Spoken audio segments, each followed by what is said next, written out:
Advocate Mokhaitz, are we ready? Yes, Chair, I'm ready. Yeah.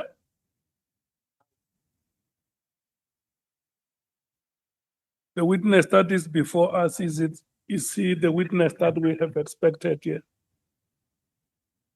And what are the full names of the witness?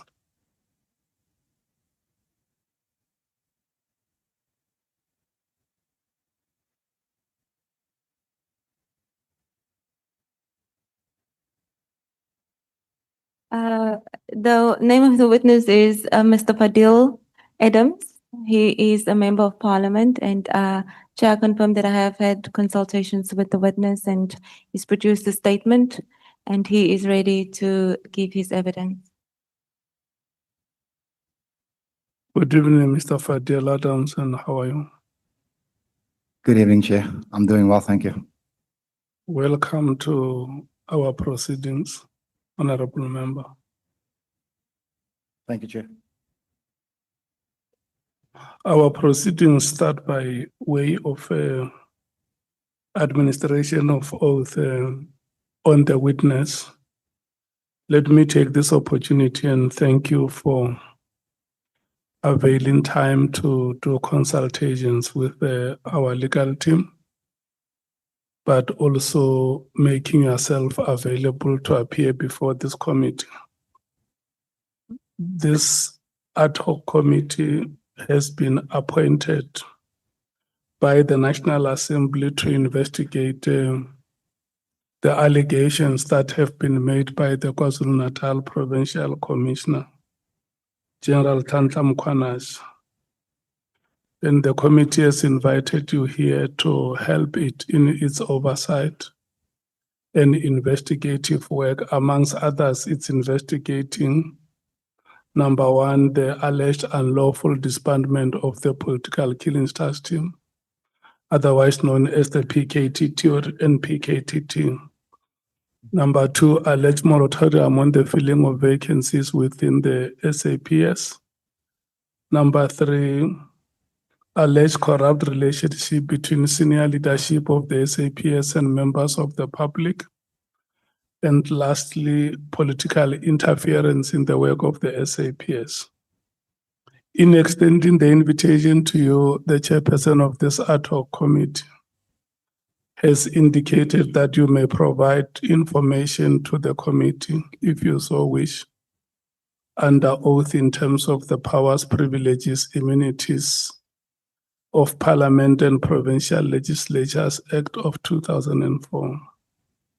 Honourable Adams, please be informed that by law you are required to answer fully and satisfactorily all questions lawfully put to you, or to produce any document that you are required to do so in connection with the subject matter of the inquiry, notwithstanding the fact that the answer or the document could incriminate you or expose you to criminal or civil proceedings or even damages.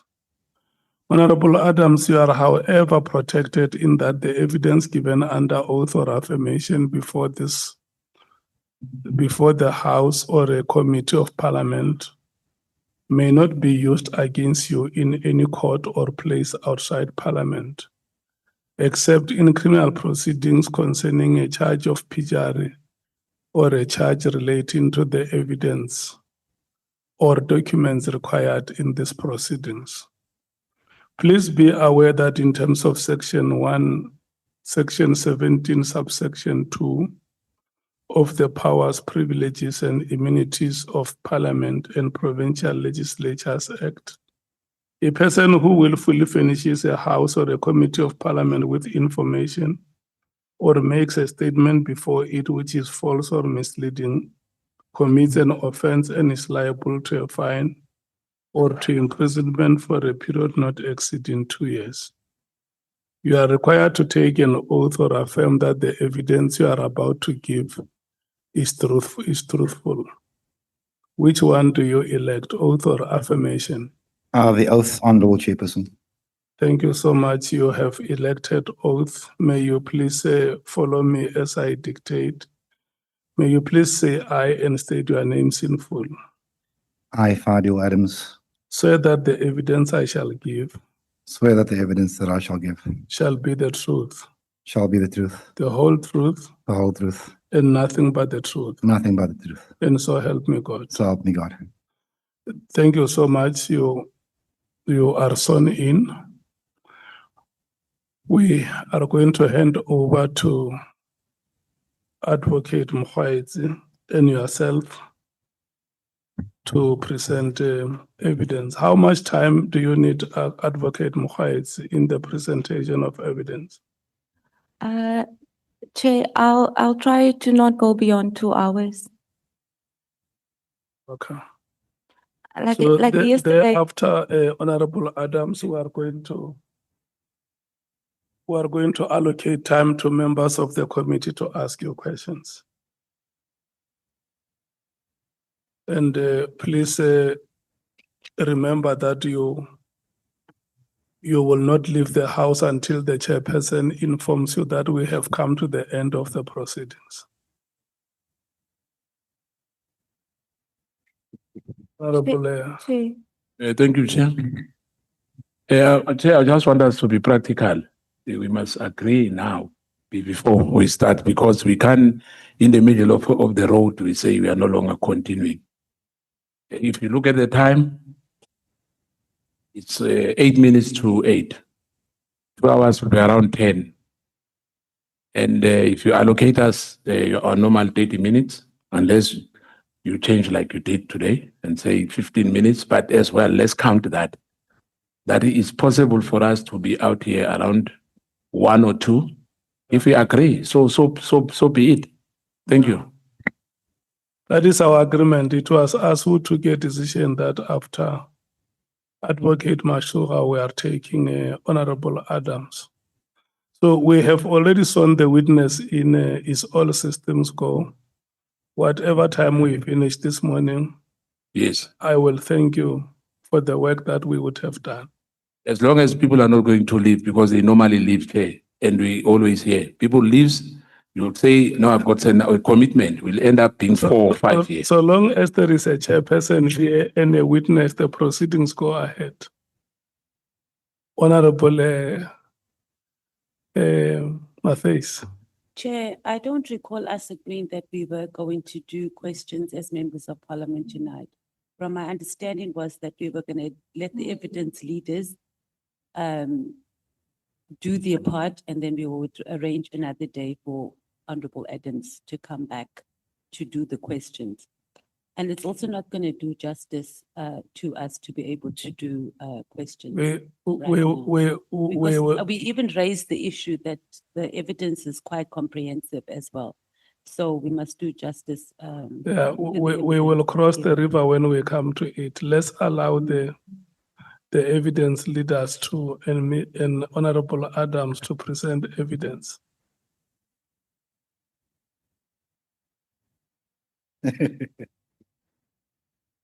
Should I proceed, Chair? Or- Yes, you have been given a green light by the chairperson. Okay, thank you, Chair. Just as a matter of housekeeping, I just want to clarify the bundles that members have, that were distributed to members.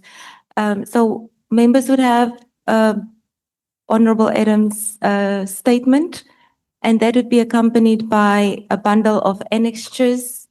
It's just one bundle of annexures, although the bundle seems to refer to part 2. So there's one bundle of annexures, and the annexures are made reference to in his statement.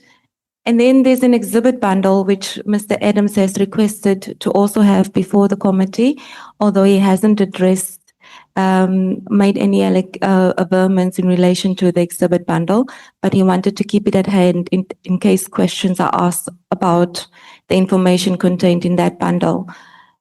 Chair, then there's also an extract of General Konazi's statement, which he made to the committee, or rather before the Madlanga Commission, which we've attached to his statement before this committee. This is just for ease of reference for members, because I do intend to refer Mr. Adams to portions of this particular extract. So just so that members can have it handy. So that's it. The moment, Honourable Skosana. I'm not sure whether I heard very well the issue of that there's a Madlanga.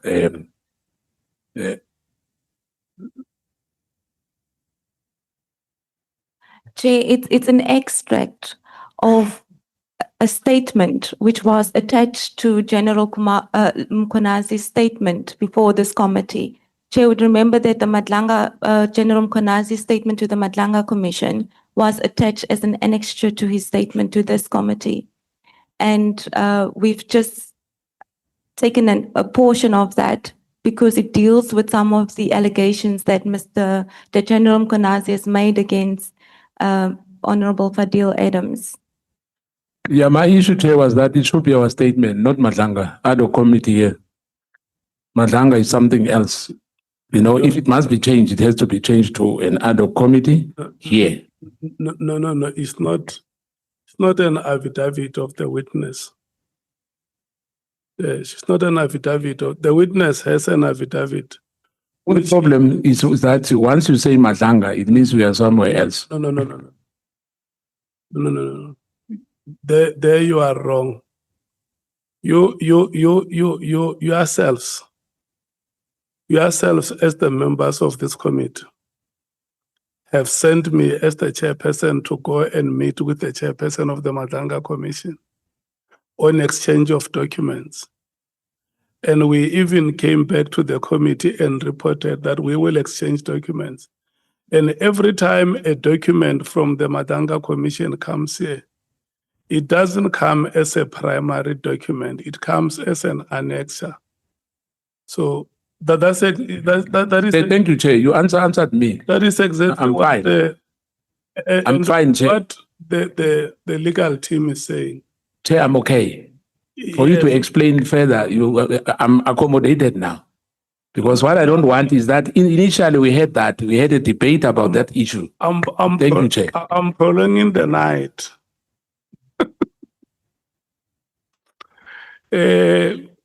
Advocate Mukhaitz, are we ready to go? Yes, Chair, thank you. Yeah, in you we trust. Thank you, Chair. Honourable Adams has indicated in my earlier reference to the documents, you were called here because of allegations that General Konazi has made in relation to your conduct. He alleged that you had unauthorized access to intelligence information and that you used it recklessly and that for your own benefit, and that is essentially why you were called by the committee to address those allegations. But in your statement, you've also indicated in paragraph 4 of your statement, you've indicated that you also wish to assist the committee in relation to its terms of reference, and the issues raised in its terms of reference is political interference within SAPS, evaluating the extent of misconduct and unethical behavior by members of SAPS and other relevant individuals or institutions. That is 100% right, ma'am. Okay. So as a start, I just would like to take you through the content of your statement, and we'll start with your qualifications, which you deal with in paragraph 5 to 6. Yeah, there is a reason I did not attach a CV, because I've got nothing to brag about. I'm a high school dropout and I've worked in construction my whole life. There's nothing glamorous there and there's nothing to dispute as far as I'm concerned. Okay, but you do indicate that you are a member of parliament and you've served on the portfolio committee of police. Do you want to just talk a bit about that? Yes. It was 5 years ago to the day that we ended a hunger strike outside of Parliament. I went without food for 8 days to draw to the attention of the president the plight of the children of the Cape Flats who were dying at the rate of 10 a day. He paid no attention to it. He promised us a meeting and he never followed through. To the day. So when I was elected to become a member of this house, I only had one place to go. I wanted to go to the police portfolio. I wanted to go there because I wanted to make a change. I want our children on the Cape Flats to live longer. I want proper policing. You know, it's not a coincidence that out of all the police stations in this country that are under-resourced, 80% of them are found in the colored areas. And it is a shame that you can walk into any police station in the Western Cape and you'd have to look to see the coloreds working there. We're only good to be locked up. This was the only portfolio I wanted to come to. And I was thankful when I got the chance. And when I did, I swore that I'd make a difference. And apparently, there's a certain general who has a problem with that.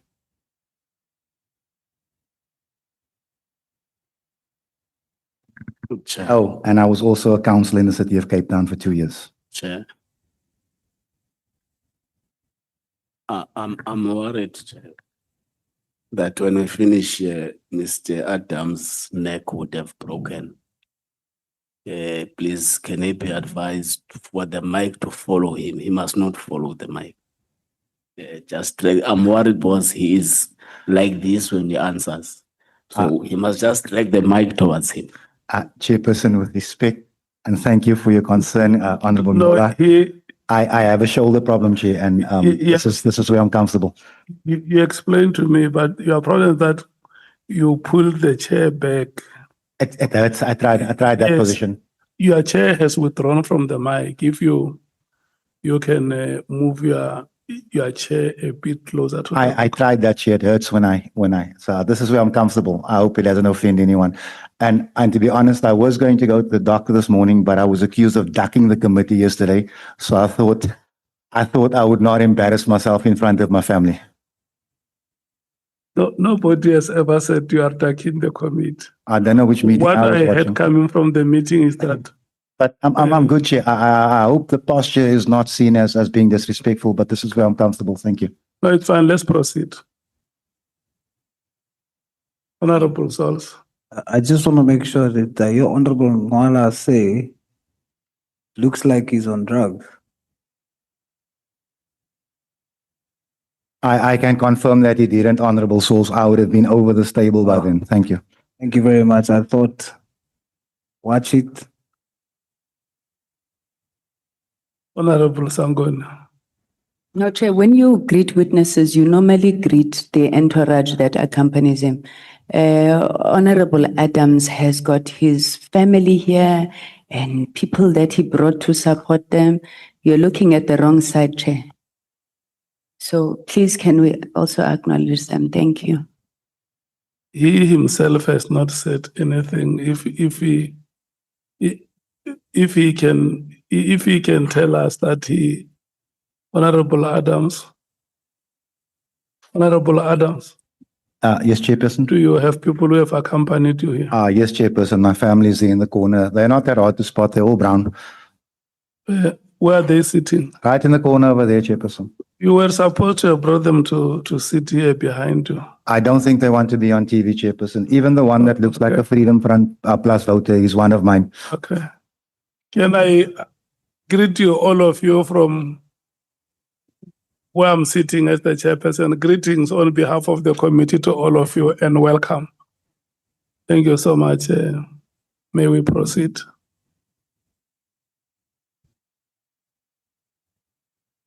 Thank you, Chair.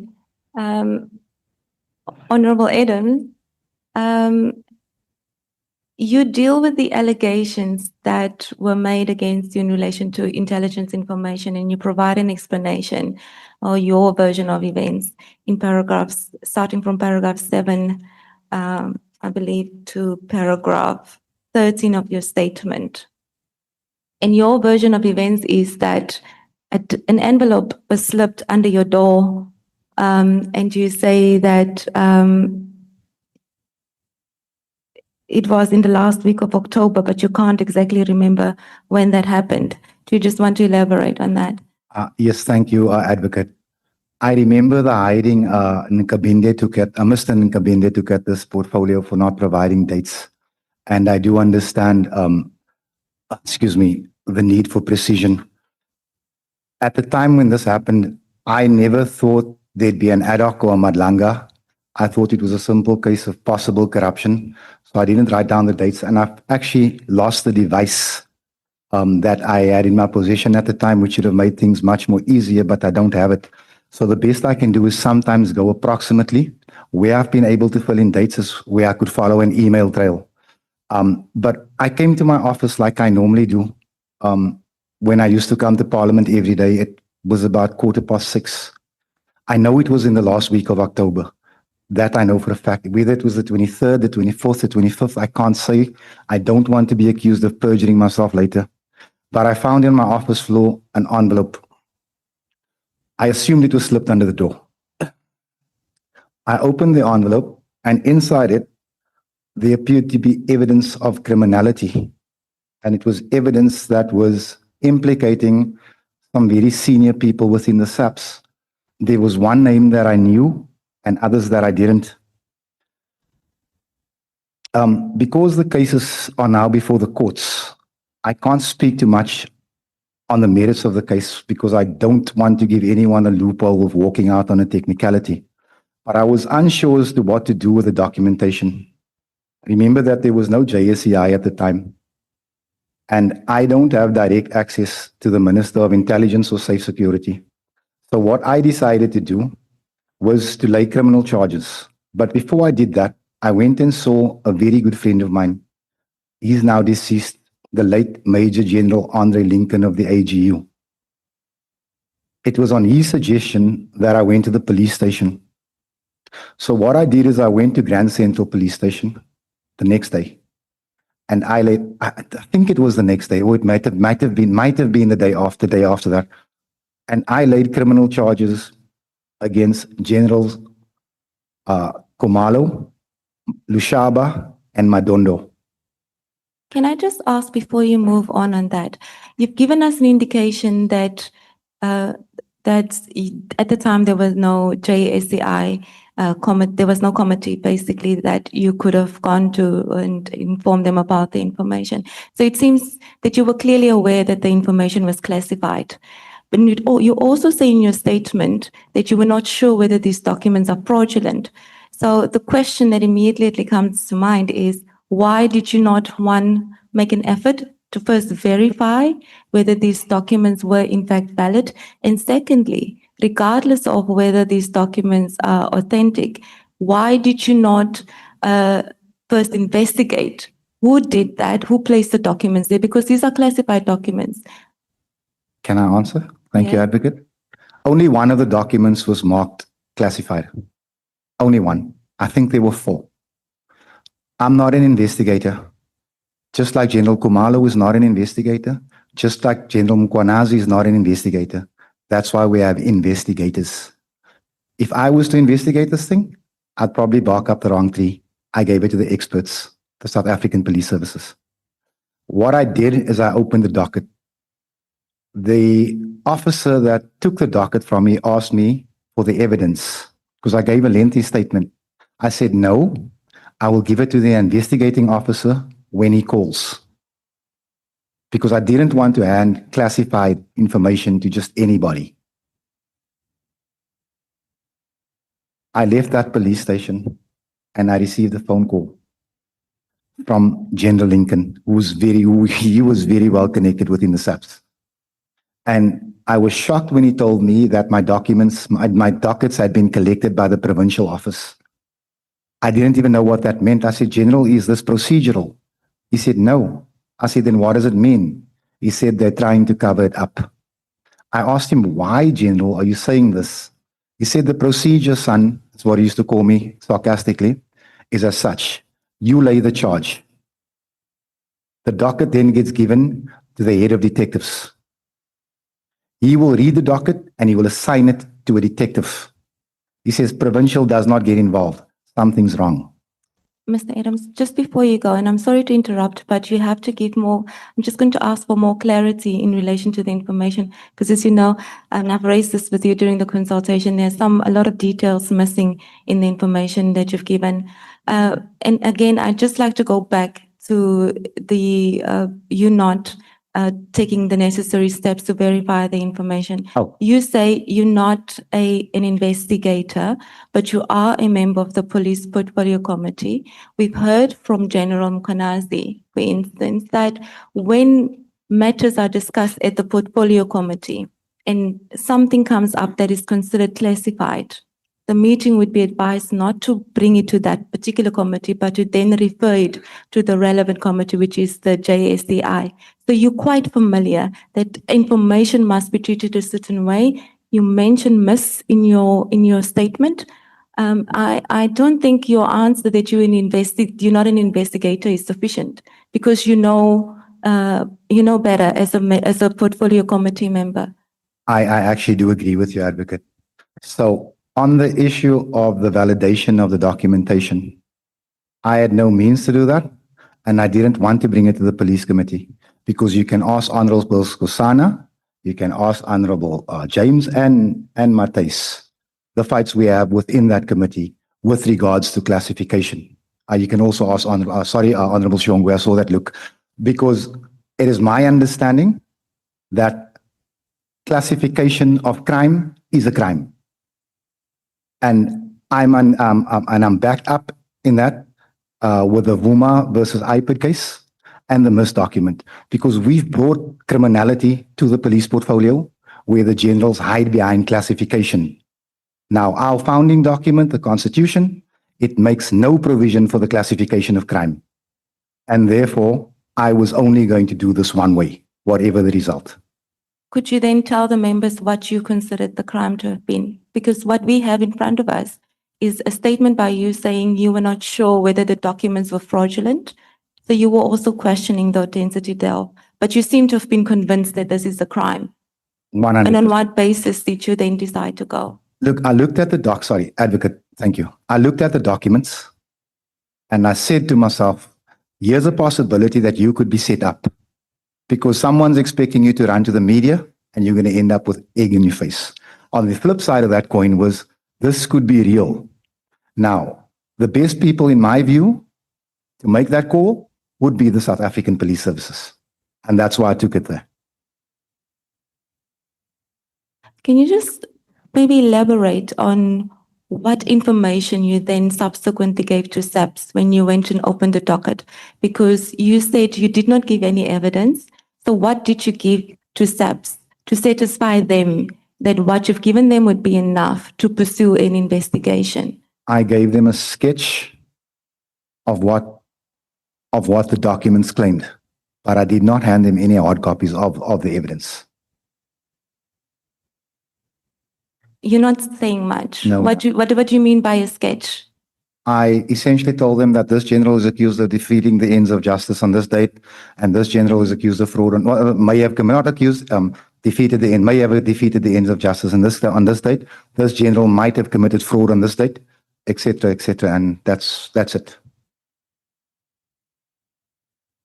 You may continue. You were then called by General Colonel Lincoln. Lincoln and informed on what did he tell you? Because as you've just informed the House, the information that you've given in your dockets is a sketch.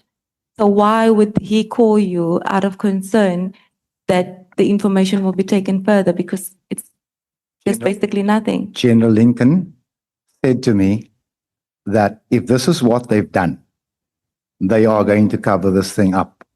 I asked him, General, what do we do? He said, you walk away. I said, why? He said, because people are going to die before this thing goes to court. I said, General, are you serious? He said, 100%. I said, I'm not going to walk away, and I'm certainly not scared of death. What do I do?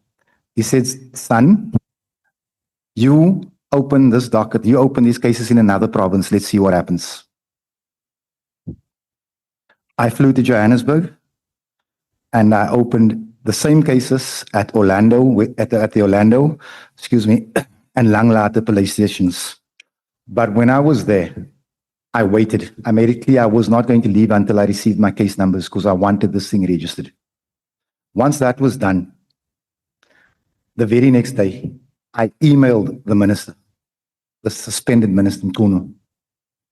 And I said to the minister that my dockets have been irregularly collected here in Cape Town because I'm complaining to the minister. I didn't know what course of action the minister would take. Excuse me. But I did demand from the minister that someone outside of the SAPS investigate this case.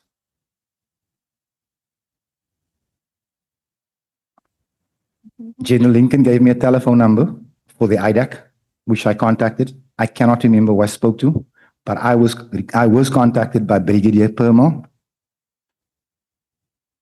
And not the very next day, or maybe the day after that, by the IGI of Intelligence, Mr. Imtiaz Faisal.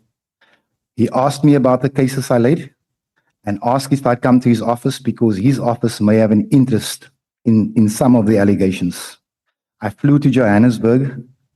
I met with the IG for maybe 10 minutes. He handed me over to Advocate Governor, and I gave Advocate Governor the information. Before you go on, because I don't want us to get too deep into it, because we're going to try to assist the committee with dates so that when they have assessed the evidence, that they can have some sort of chronology, and also so that you can address Konazi's version around these allegations. I know you said you don't remember any of these dates, but I'm going to provide you with the dates that he's given to us, and then you could just maybe confirm whether these are correct or whether what he said was wrong. I think, Advocate, that you should provide the dates, but please understand, I'm not going to argue with his dates because I'll be arguing out of stupidity then. I'll go with the dates he's given. No, but what we're trying to do with going through those dates and why your comment is so important in respect of those dates was that what General Konazi was said to us was that there appears to have been a haste in which you dealt with the matter. You leave out some crucial information here in your statement. For instance, you went to the minister not once, but twice, and that is not apparent from your statement. And the time frames within which you went to the minister and the time frames within which the minister then subsequently approached in the inspectorate to deal with your complaint, there are 1-2 days in between. And so that, to what General Konazi has told the committee, appears to suggest that there was something behind the urgency within which you dealt with the matter. And so that is why it is so important that we take the time and get an explanation from you why you did things in such a hurry. Okay. Okay. So in paragraph 9 of your statement, you say that the charges were laid on the 29th of October. Was it on the 29th of October? Can you maybe look at your statement? This is in paragraph 9. I remember that date. It is the 29th of October, I think. General Konazi says the 30th, but you in your statement say the 29th. That's why I'm asking. The 29th of October in Cape Town, the 30th in Johannesburg. Okay, so you say it's the 29th. Is General Konazi then incorrect by saying it's the 30th? I do believe he's incorrect. He has attached I believe the front page of the cases, but we can verify that. You strongly feel that it was on the 29th of October, even though you... Advocate, if I'm wrong, I'll own it, but I do believe it was the 29th. I think so. Okay. So 29th of October, you opened up cases in Cape Town. There's very little information in the docket. It's a sketch that you've provided. And subsequently, which you say the next day, the 31st of October, you went to Joburg because you had received a call from General Lincoln. Yes, ma'am. So on the 31st of October, you then rushed to Joburg to open up another docket. Was it the 30th or the 31st? But The 31st? the 30th. Okay, let's go with the 31st. The 31st of October. And so now on the 1st, after you've opened up this docket in Johannesburg, on the 1st, you then write to the minister. Can you explain why you would open up, you've given an explanation about Cape Town and you said you received a call from Lincoln. And Joburg, why after you've opened up a charge in Joburg, you then on the 1st complain to the minister and you complain about members of SAPS specifically, and you say that they've intercepted your docket. So let's just follow the trail. I wasn't drunk or out of my mind when I laid the charges here at Grand Central, right here, which is when the dockets disappeared. I have to go to Johannesburg at taxpayers' expense to lay the same charges, I think I'm within my right to complain to the minister. The fact that the minister acts speedily, the minister can answer if that is his standard turnaround time. I, for one, as a citizen of a country where service delivery is suffering, I'm very happy that we have a minister that reacts speedily. I wish all of us had. But we want to understand why, after you've laid charges in Johannesburg on the 31st, you then complain about members of SAPS to the minister. What happened in Johannesburg that made you believe that your information was being intercepted? And remember, you've told us that these are just sketches. This is not even documents containing evidence. So what happened that made you believe that your information, your sketch is being intercepted? So, Advocate, when they intercept my dockets, which they did, the plan was that these allegations must never be investigated. Why would I not complain about that? Please understand where I'm from. Why? What happened in Joburg? That's the question. Not, No, we hear you. Nothing happened in Joburg except that I had the suspicion that they could do the same thing again. Because after what happened in Cape Town, it was clear to me that here is a plot going on that means these dockets will not be investigated. It's for this reason that I drew the attention of the minister to it. So you then write this email to the minister on the 1st of November, and we have a copy of that email in the bundle. And this email that you wrote to the minister is also there's very little information in there. You basically just tell the minister on the 1st of November that you suspect that your information might be intercepted, and you give him the case numbers and you ask him to intervene. I'm just looking for it. Okay, let me just try to give you the page number. I think it's page 6. First or second bundle, Advocate? It's on page 283. At the bottom of the page. Of this bundle, of the Konazi. Oh, yeah. Konazi bundle, yes. 283. Yes. Just a second, I'm struggling with one hand. Okay, on page 283, Okay. at the bottom.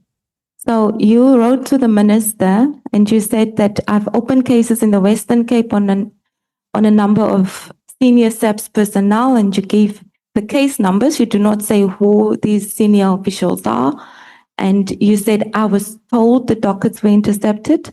In my quest for justice, I traveled to Johannesburg and opened the following dockets, and you proceeded with the case numbers. And then you say, however, I've been notified, which is contrary to what you said. You said it was on your own suspicion. You said, I've been notified that the Gauteng Police Department has followed the same modus operandi and is interfering in the investigative process. So were you not being truthful to the minister? No, sorry, Advocate. I was told that they're probably going to follow the same thing. Who told you that? The late General Andre Lincoln. When I look at this email, could have worded this thing better. I could have. But that's just me using the wrong word. I should have said suspect that they may use the same modus operandi. And then you proceeded to humbly ask for the minister to intervene to ensure the integrity of the investigative process. There's nothing else. There's no report on what the nature of the charges are, or unless if there was there more information attached to this email? You must remember, if there's one thing that I cannot be caned about here, is the fact that I didn't tell anybody what's in the docket. Not even the minister. Okay. But then when we see that the minister, in less than an hour, on the same date, on that same page 283, the chief of staff writes to the national commissioner in less than an hour and informs the minister, the national commissioner's office, that the minister has received this complaint and that they want a report within 3 days. If I was the minister, I'd want the report the next day. And I'll tell you why, without any information? if I may. I've been to court so many times with people whose dockets have gone missing. It is a very serious problem. It is a very serious problem. The fact that the minister's office replies within 1 hour tells me that they may also see this as a serious problem. I understand that certain generals may not see this as a serious problem, but I do appreciate the fact that they responded promptly. I didn't expect them to respond that promptly, but I'm certainly not going to say no thank you to it. If you read my email, I'm not asking for a special favor. I'm telling the minister that this is what happened and I need you to intervene. So General Konazi did in fact tell this committee what the nature of the charges were that you have laid against these senior officials. And, you know, if the minister at least had the benefit of that kind of information, I think it would more or less sort of have been made, it would have made more sense as to why he would, in a haste, refer the matter to the National Commissioner. But he didn't even have that, what we have now in front of us. So I'm complaining as a member of parliament about a very serious issue that happens at our police stations all the time. And there are people complaining that we have an effective ministry. Is that what I'm understanding? I'm asking because I'm not understanding. You know, the normal complaint is that SAPS doesn't respond. They take too long to respond. They don't answer their phones, yada, yada. I can show you emails that I've sent that don't get responses. I'm happy. I'm extremely happy. Let me put it on the record that the minister's office responded promptly. But if you want to know why they responded within an hour, you're asking the wrong person, advocate. That question should be posed to the minister. This shouldn't be, the questions posed shouldn't be viewed in a negative light. It's just for clarity's sake. No. And if the minister's office was that responsive, then it is in fact a great thing. I think it tells citizens that they now can, if there's a complaint that they have, this is the kind of immediate response. And like you said, a lot of people have problems with dockets, and it appears that if they write to the minister, they'll get a response in less than 30 minutes. In a perfect world, let's hope it happens. We then know that after the minister then sent this email to the inspectorate to provide a report by the force. To the National Commissioner, who then subsequently requested the inspectorate to intervene. The inspectorate then 3 days later furnishes the minister a report, and part of the complaints that they've raised or issues that they've raised is that the information is simply not enough to pursue, to conduct a proper investigation. But what they then also said is that they recommended that the minister afford them more time, a period of 10 days, to get in touch with you and to conduct further investigations. And then they will come back to the report to the minister to be able to indicate what's happening on these matters. Were you aware of that? Yes. I heard about that. I wasn't told by the minister. I wasn't emailed, but I'd heard about that. So if you've heard about that, why then did you, on the 10th of November, before expiry of that 10-day period, write to the minister again and then requested the minister to refer your complaint to an independent investigative body? I don't trust the South African police services. I have no faith in the South African police services. The Minister of Police is Police Services. Yeah. And he dealt with the complaint you've given him and he's referred it to the National Commissioner. The Minister of Police is the executive arm of the South African police services. The operational and functional part of it is what we don't trust. You don't trust the way the minister dealt with your complaint? No, I trust the minister to deal with my complaint. I also trust these generals to pull the wool over the minister's eyes. Understand, I've raised various things within portfolio. These people have lied to Parliament over and over again. I did not trust them to investigate themselves. If you would allow me to expand. One of the charges I laid was against General Dumisani Kumalo, who was arrested and is now before the court. He's the DivCom of crime intelligence.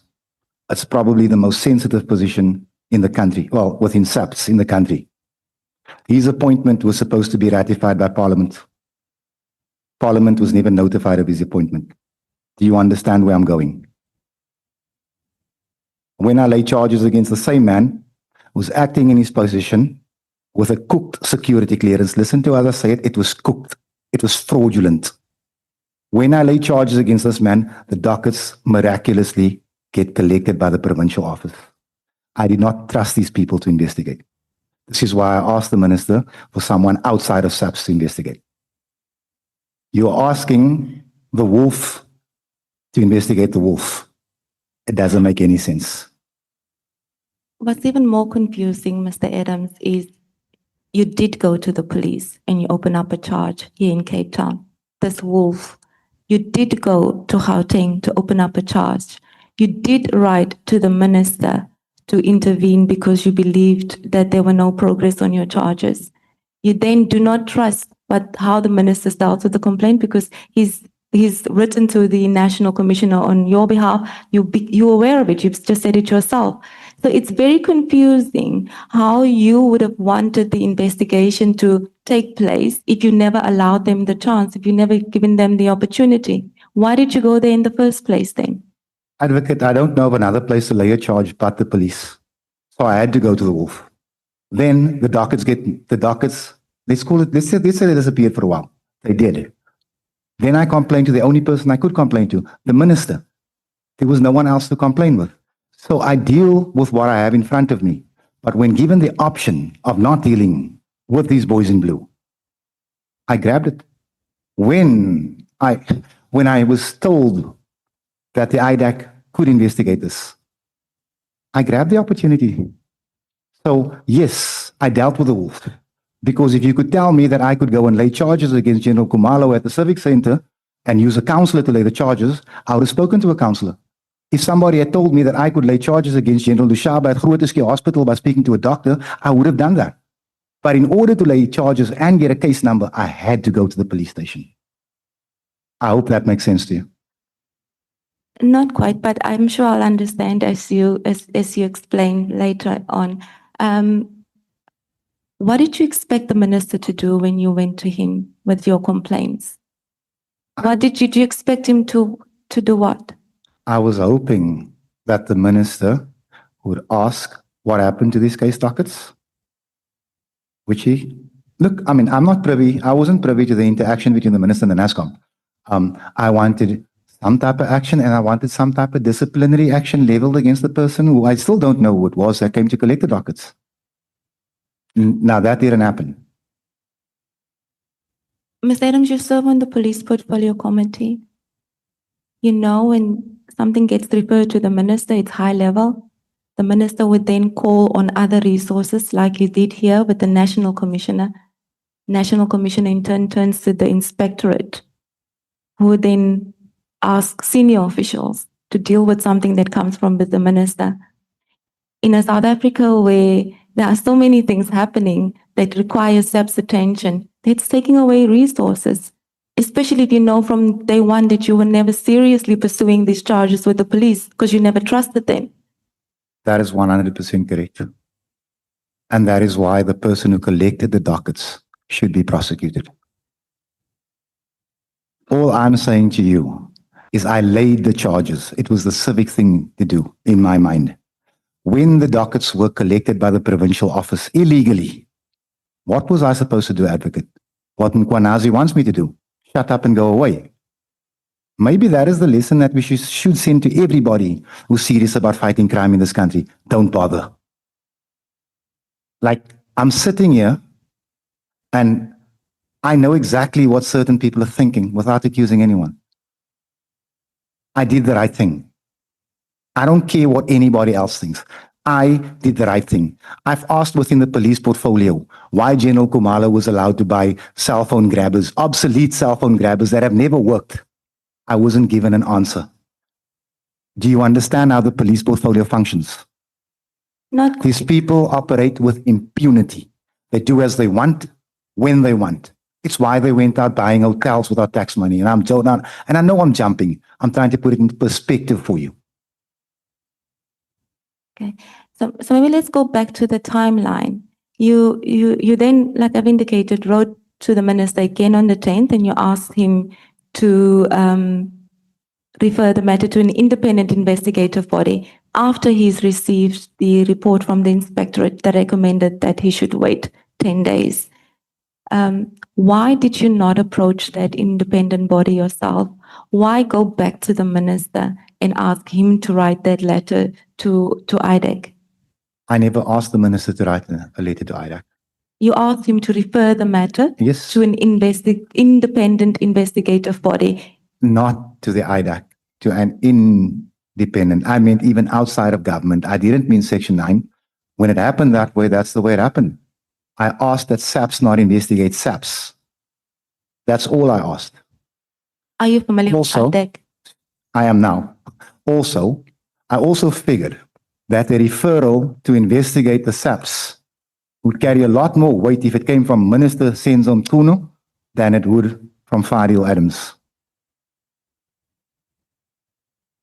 But you say in your statement you also contacted IDEC. Yes, I did. At which point did you contact IDEC? I wouldn't be able to give you the exact date, but it was round about 2-3 days after I messaged the minister. So we know the minister wrote a letter to IDEC on the 11th of November. Were you aware of that letter on the 11th of November? No, I was not, ma'am.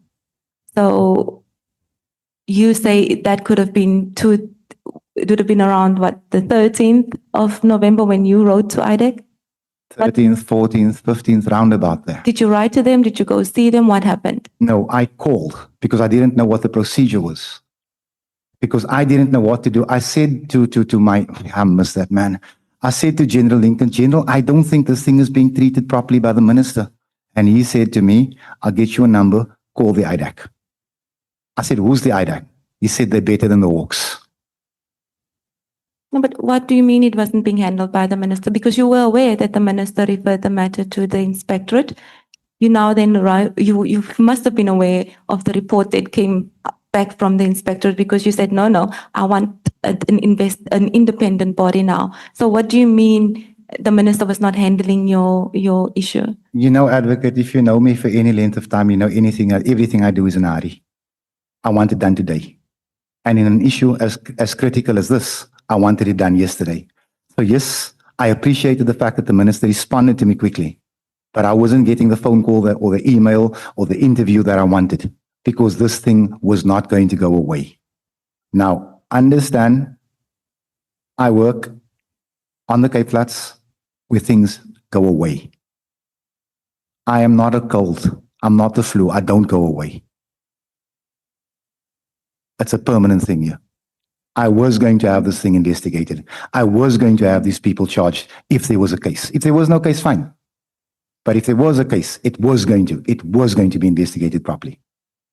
But again, Mr. Adams, I think it raises the other concern that I had, that you have no intention of seriously taking assistance from the minister or the police, but yet you as a member of the portfolio committee, this is what you said, but you as a member of the police portfolio committee, go and ask the minister where he could have been busy with something else.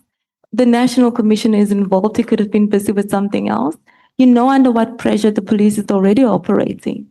But you say you have no, isn't that a little bit, isn't that wrong? Do you not see anything wrong with how you've dealt with it? Ma'am, I never said I was perfect. What I said is I was desperate. The minister, in my view, wasn't dealing with this thing fast enough.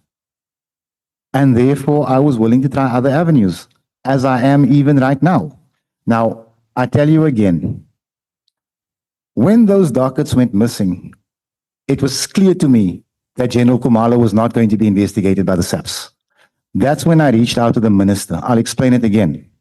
I expected the minister to come down from his throne, take the national commissioner, and get an investigation going from somewhere else.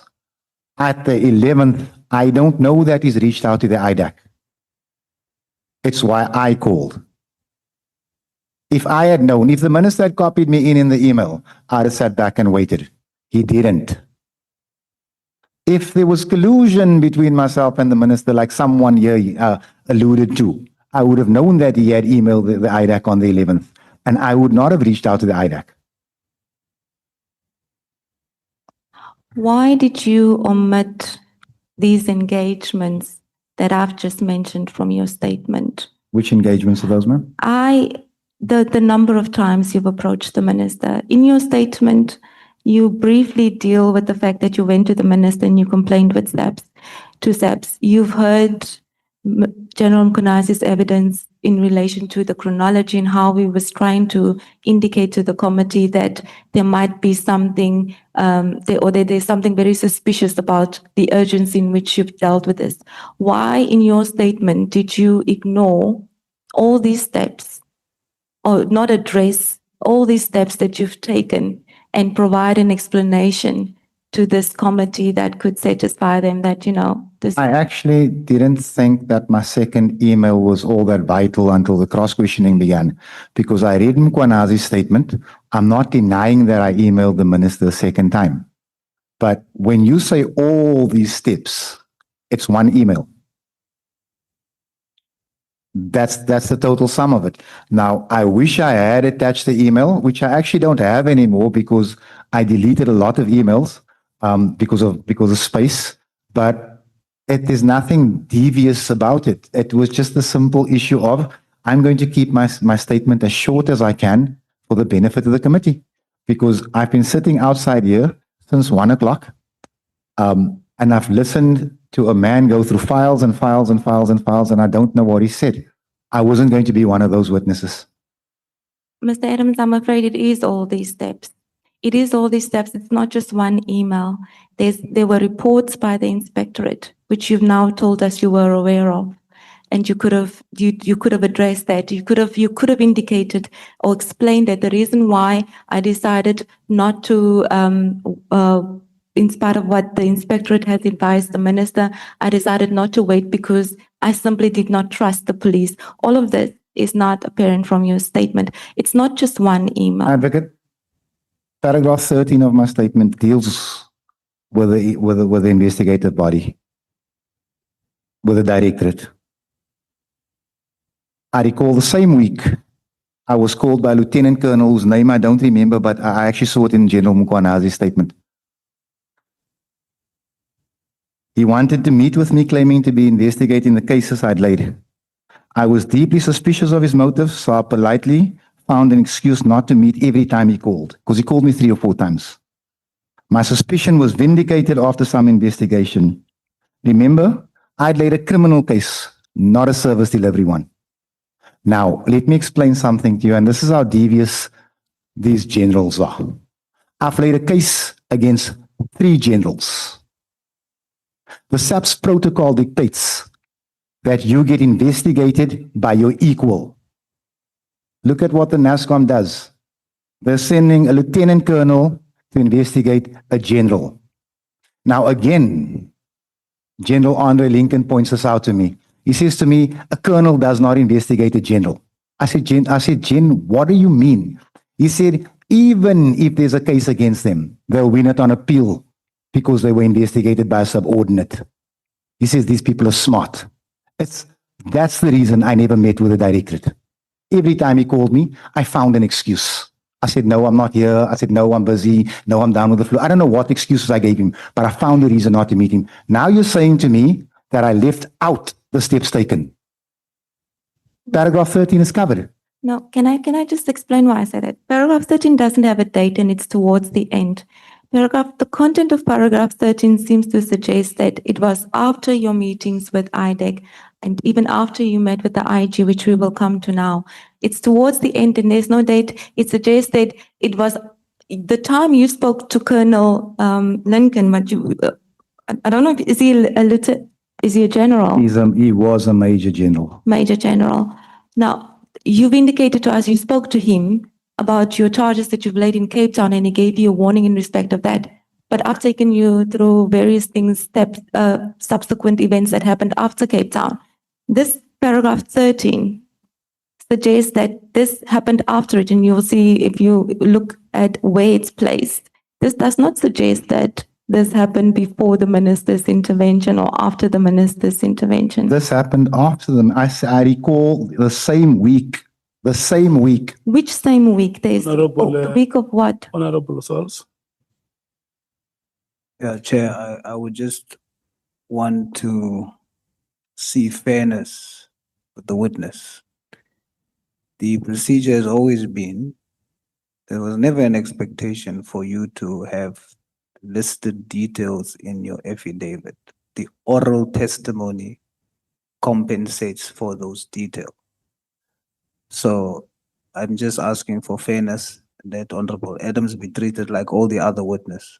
If there's no detail in his statement, the evidence leader should allow oral testimony to compensate for that. Thank you, Chair. Okay. That is accepted. Thank you, Chair. So Excuse me, Advocate. could you? I thought we agreed that I laid the charges on the 31st in Johannesburg. I thought we agreed that I emailed the minister the very next day. I thought we agreed that shortly after that, Imtiaz Faisal, the IGI of Intelligence, called me. So later on that same week. So what is the problem with the chronologically, chronologically? Oh God, I'm tired. Anyway, you understand what I'm saying? What is the problem with that? We haven't spoken about the IG yet. No, I'm saying, okay, but it says in my statement that on a date I struggle to recall, I was contacted by Director General of Intelligence, Imtiaz Faisal. So it happened in that same week, but it was in the same week that I emailed the minister. So now what I'm saying to you is I'm struggling with dates. Remember, when this Lieutenant Colonel called me, I wasn't writing down the date because I don't foresee myself sitting in front of Parliament because of this one day. So if we want to be pedantic, then excuse me, I can't be. I'm giving you the evidence to the best of my recollection. This was not a WhatsApp chat. It was a phone call. Now I'm explaining to you the reason I don't trust SAPS. The National Commissioner or the Provincial Commissioner in the Western Cape send a Lieutenant Colonel to investigate a general. It's totally against the SAPS policy. Now, the minute I discover this, I refuse to meet with this man. So I'm trying to get this house to understand that we are working with a bunch of scoundrels wearing 3 and 4 stars. But while I'm trying to explain this to the house, I'm getting hammered on dates. I'm asking the advocate to work with me, please. I'm also in a considerable amount of pain, so I'm not going to do a O'Sullivan, Honourable Nombalo. I'm struggling with my shoulder, but we'll see this thing through tonight. Honourable Sango. Thank you, Chair. As much as I agree with what Honourable Souls was saying, that we should allow the witness to compensate with oral evidence, I think that is exactly what Advocate Mogaitse is trying to do. She's trying to get Honourable Adams to supplement what is missing in the affidavit with oral evidence. And I think it's quite unfortunate that Honourable Adams would want to characterize that as being hammered by dates, about dates. Yes, we want to know the chronology, and that is exactly what Advocate Mogaitse was asking. The chronology, which came before which, doesn't mean this date and this date, but how did it unfold? So I'm really requesting that the witness tries to cooperate with the advocate as well. Thank you, Chair. Chair, just for clarity, remember, Wait for the chair to recognize. Okay. Do you want to be recognized? yes, Chair. You are recognized. Thank you, Chairperson. Just for clarity on Honourable Sangone's statement, when I raised my hand, the chair didn't see me, but it was not on the point of the clarity on dates, because of course that's very important. The chronological order of the dates is very important. When I raised my hand was when the advocate was asking Honorable Adams, why did he not say how many times he met the minister? You see, that must be in the statement. I met him 3 times and I met him like, that's not the requirement. So I'm saying in his oral statement, he can compensate and provide those details. That's the point, Chair, but not on the dates. Chairperson, if I may. It is only in the very beginning where I struggle with the dates, Chairperson, because this is 2 years ago. I mean, it's 18 months ago. But the statement gets better in relation to dates because then I could turn to my cell phone, I could turn to my emails. Unfortunately, I had deleted some emails and I had lost the device that I was using at this time. But the statement does get better. So I do apologize to the committee for my, I'm going to say, tardiness with regards to dates here. But I can help out approximately, but I am under oath and I can't be lying about dates just to fill space. So that's exactly where I'm at.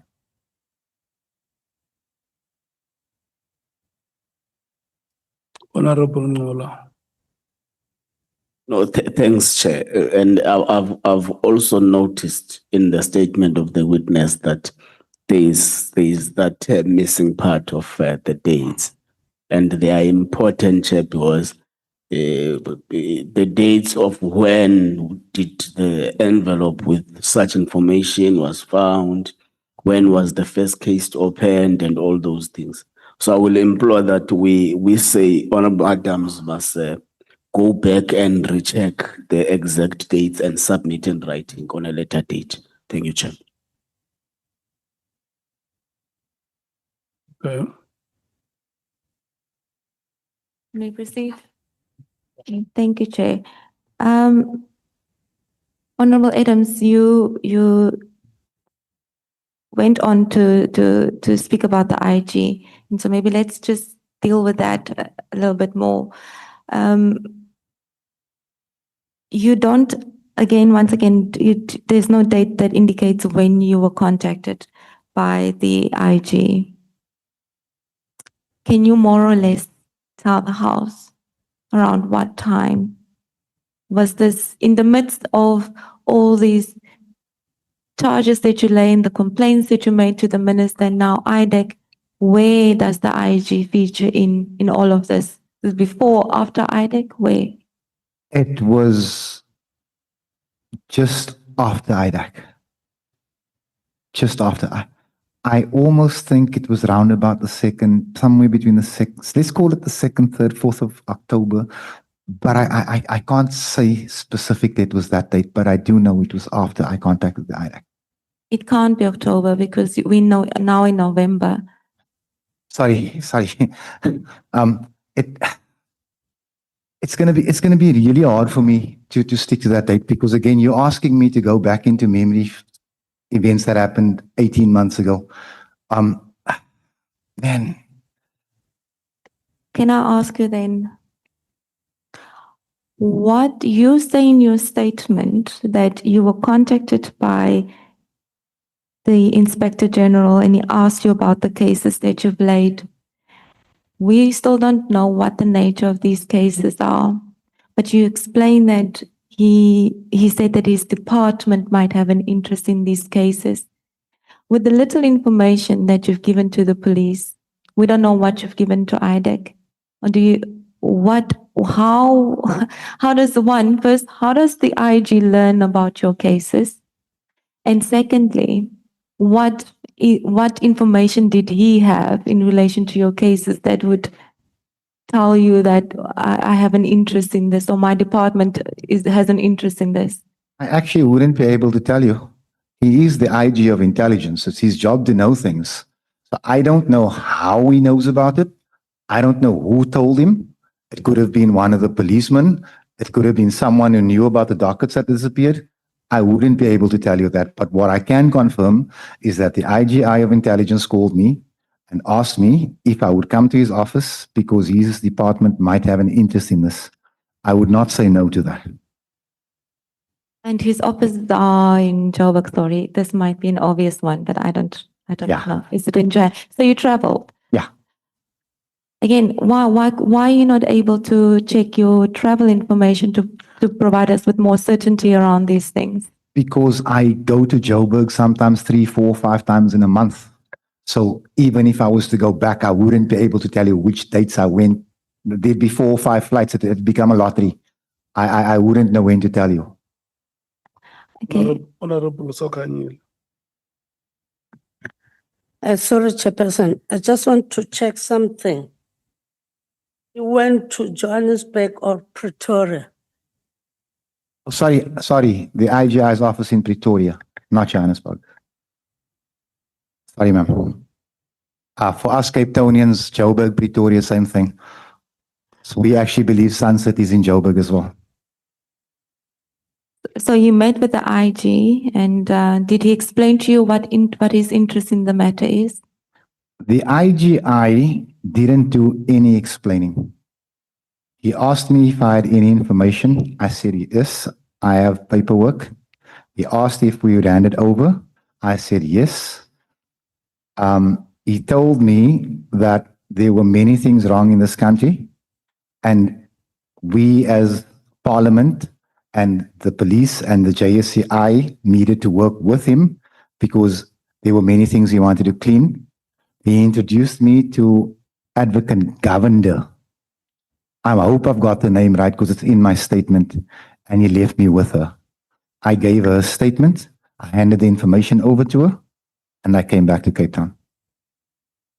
So you handed him the classified information that you didn't want her the classified information that you did not want to give to the police. I did not want to give to the police at the station.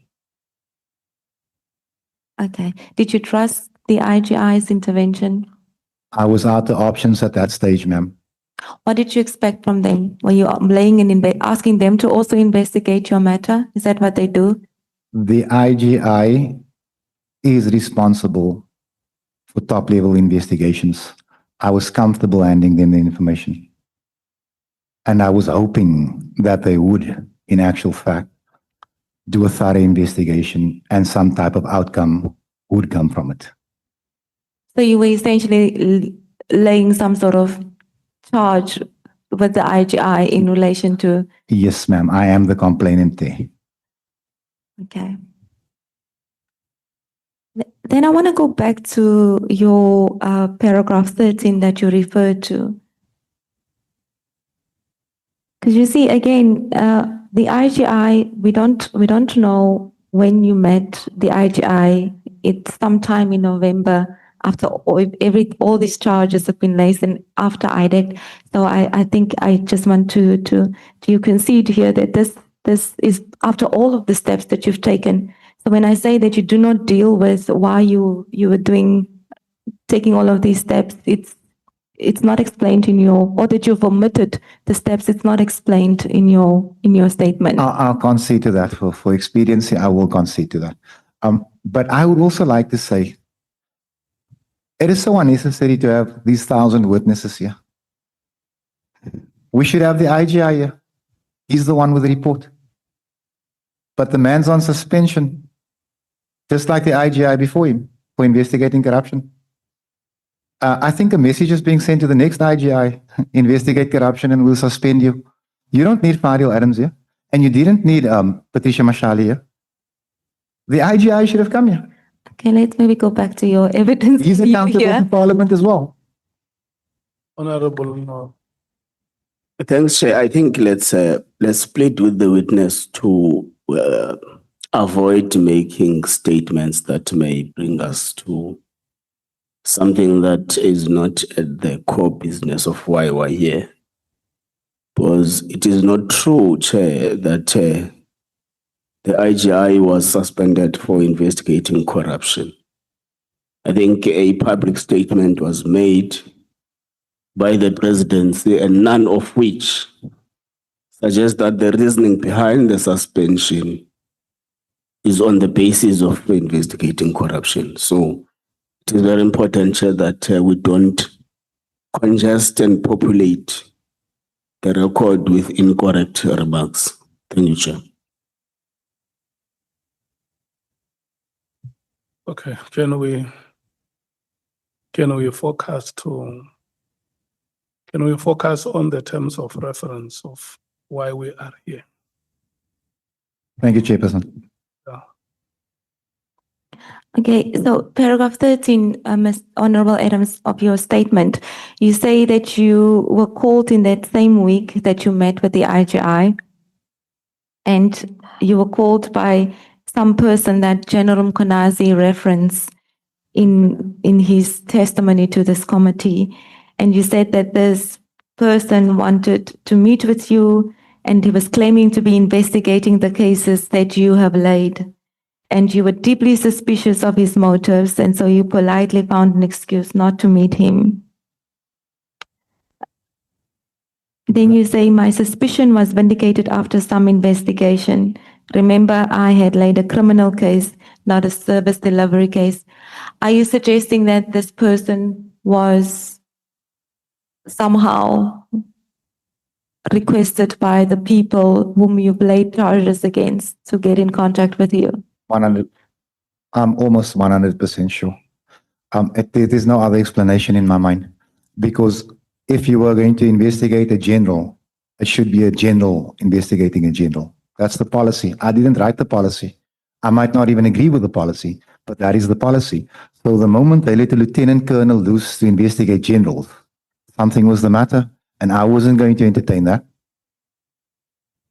Just to be clear, you laid charges against General Khumalo, who is the Divisional Commissioner of Crime Intelligence. You laid charges against General Madondo and Major General Lushaba, who is the CFO of Crime Intelligence. And you're saying that those persons were responsible for the call you received, and you were suspicious about the call. What did you think was going to happen? That there was going to be an investigation, an internal investigation, and if they were found not guilty, I'd look stupid, and if they were found guilty, they would appeal it because they had just been investigated by a subordinate. This was the way out. This is how I reasoned it. There was no other explanation for a lieutenant colonel investigating a general. Oh, and the lieutenant colonel's name is Phillips. The one that General Konazi mentioned. Yes, ma'am. So General Phillips was sent by Lieutenant Phillips was sent. No, Lieutenant Colonel. Sorry, I didn't get to finish. Lieutenant Colonel Phillips. Lieutenant Colonel Phillips was sent by General Konazi and Khumalo to come after you. I'm not saying General Konazi or Khumalo. I'm saying by someone in the cabal. Now, when I say the cabal, I'm speaking about one of many corrupt generals. If you're asking me to name a specific one, it's impossible. Let me put you in the picture, advocate. Sorry, man. I'm just going to go off script a little bit. Do you know we have 200 police generals in this country? 200. We should have one national commissioner who is a full general, maybe 8 lieutenant generals, 16 major generals, 32 colonels, 64 brigadiers. That's structure. The SAPS as it is a jobs for pals. Everyone's a general. We're paying about R500 million a year to ineffectual generals.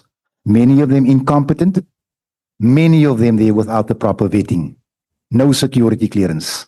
And this is why policemen stay in their ranks as sergeants and warrant officers for 30 years, because there's no money to advance these people.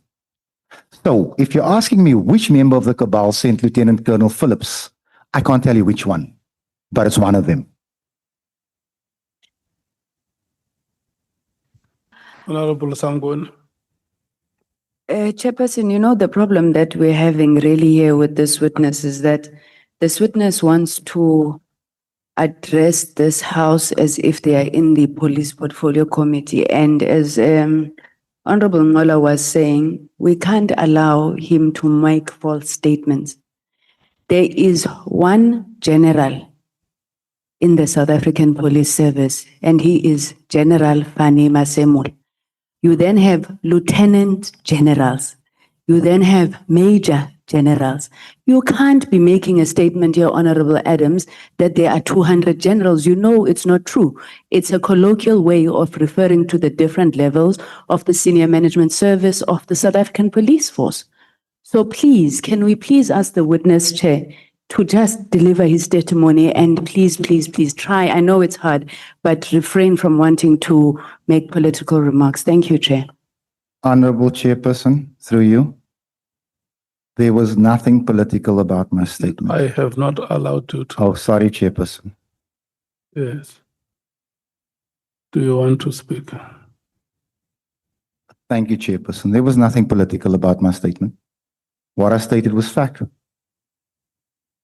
We have 200 generals of various ranks, major generals, lieutenant generals, and one general. I said we should have one full general, who is Fani Masimola, who is the National Commissioner.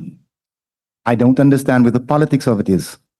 The fact of the matter is the SAPS is top heavy and the troops are suffering. Now, if there's anything political about that, then I'll withdraw it. But in my mind, there's nothing. And Yes, this is the That interaction is between. what the honourable member is saying, that because we are in parliamentary proceedings, let's be formal. That is what the honourable member is saying. Oh, thank you, Chair. Point taken. Thank you so much.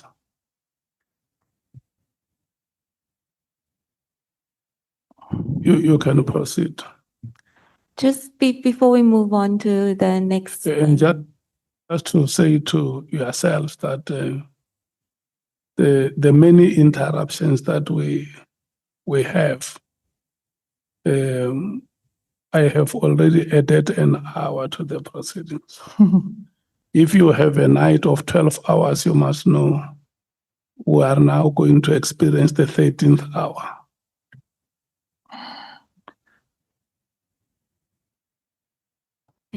Just before we move on to the next topic, Honourable Adams, we know that IDEC subsequently investigated your complaint, and that General Kumalo and General Shaban then were then subsequently arrested. But what came to light during the evidence that was given by Advocate Johnson was we could see that there was another docket opened, and it appears that the arrest of General Kumalo and General Shaban them were based on the strength of that docket that was opened in Brooklyn Police Station. Do you have an explanation as to why there was this separate docket opened? Because we know on record that you've opened 3 here, and then you went to Johannesburg, you opened others, and that's, I think, at Orlando Station. Where does Brooklyn Station feature in the midst of this? I'm actually just thinking about it now. If you'll just grant me a few minutes, if we can keep going, it will come to me and I will respond. I'm just trying to just put it in the order of things. I don't want to hold up the proceedings by going ooh and ah. I know. I'm trying to think. Remember, it's 18 months ago. Just give me a minute, it'll come to me, but I'm asking for the sake of time if we can just move on, because the chair is going to add another hour to our night. So you will come and give us an explanation? No, I will give you an explanation. And you do have an explanation, just so that it be No, noted. there's a very reasonable explanation. It just needs to come back to me. Okay. And then the referral, the members have asked about the referral. You know, when you lodge a complaint with IDEC, there's a Section 27 referral that needs to happen. And we haven't seen that referral. Have you, when you asked IDEC to investigate the matter, how did you do it? What happened? What did you give them? I gave them my referral letter. A letter? A letter. It was an affidavit, sorry, not a letter, an affidavit. It was commissioned. Somebody asked me to see it and I said, but I didn't make a duplicate. I just handed it over. It is with the IDEC. And if the IDEC is asked to produce it, they should be able to. So I'm not understanding why that was an issue, but yeah, I gave them an affidavit. Okay. I think then we can move on to the next topic. And there it deals with what you call lies and manipulation that flowed unhindered at the Police Oversight Committee. Do you want to, before we go into your respective paragraphs, do you want to just explain why what you intend to deal with in there. So, you know, when the police portfolio sat down to discuss the budget, I think it was Honourable Schikkeling, Honourable Kola Barnard, and I think it was Honourable Susana and myself who came out strongly and said, we are very disappointed at the intelligence budget. We wanted intelligence to receive more money. I think those were the members. I may be wrong. I even think Honourable James was also in agreement with us saying that intelligence should receive more money. So after what I found out about what was happening at intelligence, I wish I could withdraw my statement from the minutes. Because when it comes to the police portfolio, it is impossible to hold these generals to account. And I'll, for the benefit of the committee, I will read out a few of those occasions. On the 5th of March, 2025, I inquired of National Commissioner Fani Masimola to explain the reasons General Kumalo was allowed to purchase a redundant cell phone grabber. Now, no response was given. The NASCOM was allowed to duck and dive the portfolio. However, Brigadier Tiani Shlongweni has articulated the reasons our tax monies were wasted. Yet it doesn't excuse what happened at the portfolio. Because when we come to portfolio, it's for accountability. So when I come there as a member of the police portfolio and say to the minister, hold on a second, you spent 40 million rand on a grabber that was never used. Never, because it was redundant. We are looking for answers. We're expecting answers. We don't get those. On the 12th of March, I inquired of the National Commissioner about the top-level security clearance of certain SAPS officials. Included in this was the issue of General Dumisani Kumalo's first clearance, which was alleged was fraudulent. In the Portfolio Committee meeting, the National Commissioner claimed that General Kumalo's clearance was above board. Again, Brigadier Tiani Shlongweni came to this portfolio and said that it was impossible that it could be legit because it was done in a matter of days. It normally takes about a year. So the National Commissioner lied to Parliament, but he faced no sanction. Please see attachment FAA1. It's the minutes of that portfolio. When I asked the Commissioner about the clearance of the National Commissioner and Lieutenant Kumalo during the portfolio meeting. Can I just ask you there? So you haven't attached anything in relation to the allegations that you make in respect of the grabber that you consider redundant. You just say the commissioner hasn't given you a response. And then are you asking this committee to rely on the evidence given by Mr. Slongwane as your substantiation of these allegations that you make? Is that in support? Should we look at at Mr. Slongwane's evidence for support of these allegations that you make? Given the fact that Mr. Shlongwane was the CFO of Crime Intelligence, I would say that his testimony must be regarded as reliable. Can I ask you to articulate what did he say that we should look at when we consider whether or not that evidence or what he said That the grabber was purchased to finance the NASREC conference. Mhm. Now, that would make perfect sense because you pay top dollar for a grabber that is worthless if it is indeed the intention to finance a political conference. That is what the CFO, the former CFO of Crime Intelligence said. Now, I asked this question in portfolio. I was not given an answer. It makes me question, what is the purpose of the SAPS portfolio? If I may continue. And before we also want to deal with paragraph 16, but just on that, so that's the only support for that allegation that you make?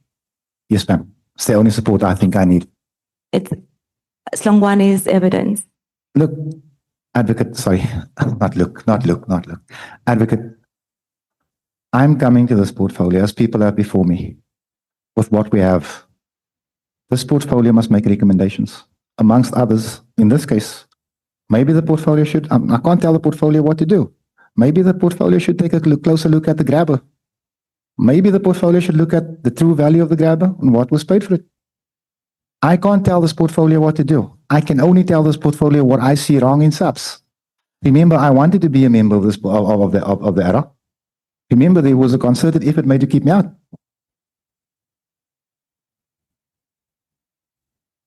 And in relation to the clearance of General Kumalo, what evidence do you have that he wasn't cleared or that that his clearance wasn't above board?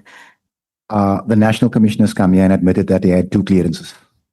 He never told us why the first one wasn't good enough. He had to apply for a second one.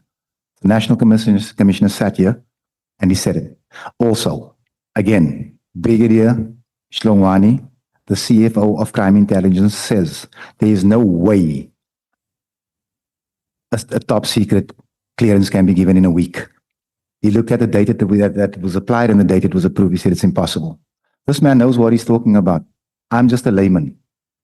But please understand that upon obtaining the rank of brigadier and up, the oath of office goes something like this: subject to me attaining and maintaining top-level security clearance. These people are appointed without it, and they're allowed to operate without it for years. Why should we accept Mr. Hlongwane's evidence above that of Lieutenant General Kumalo and above that of the National Commissioner?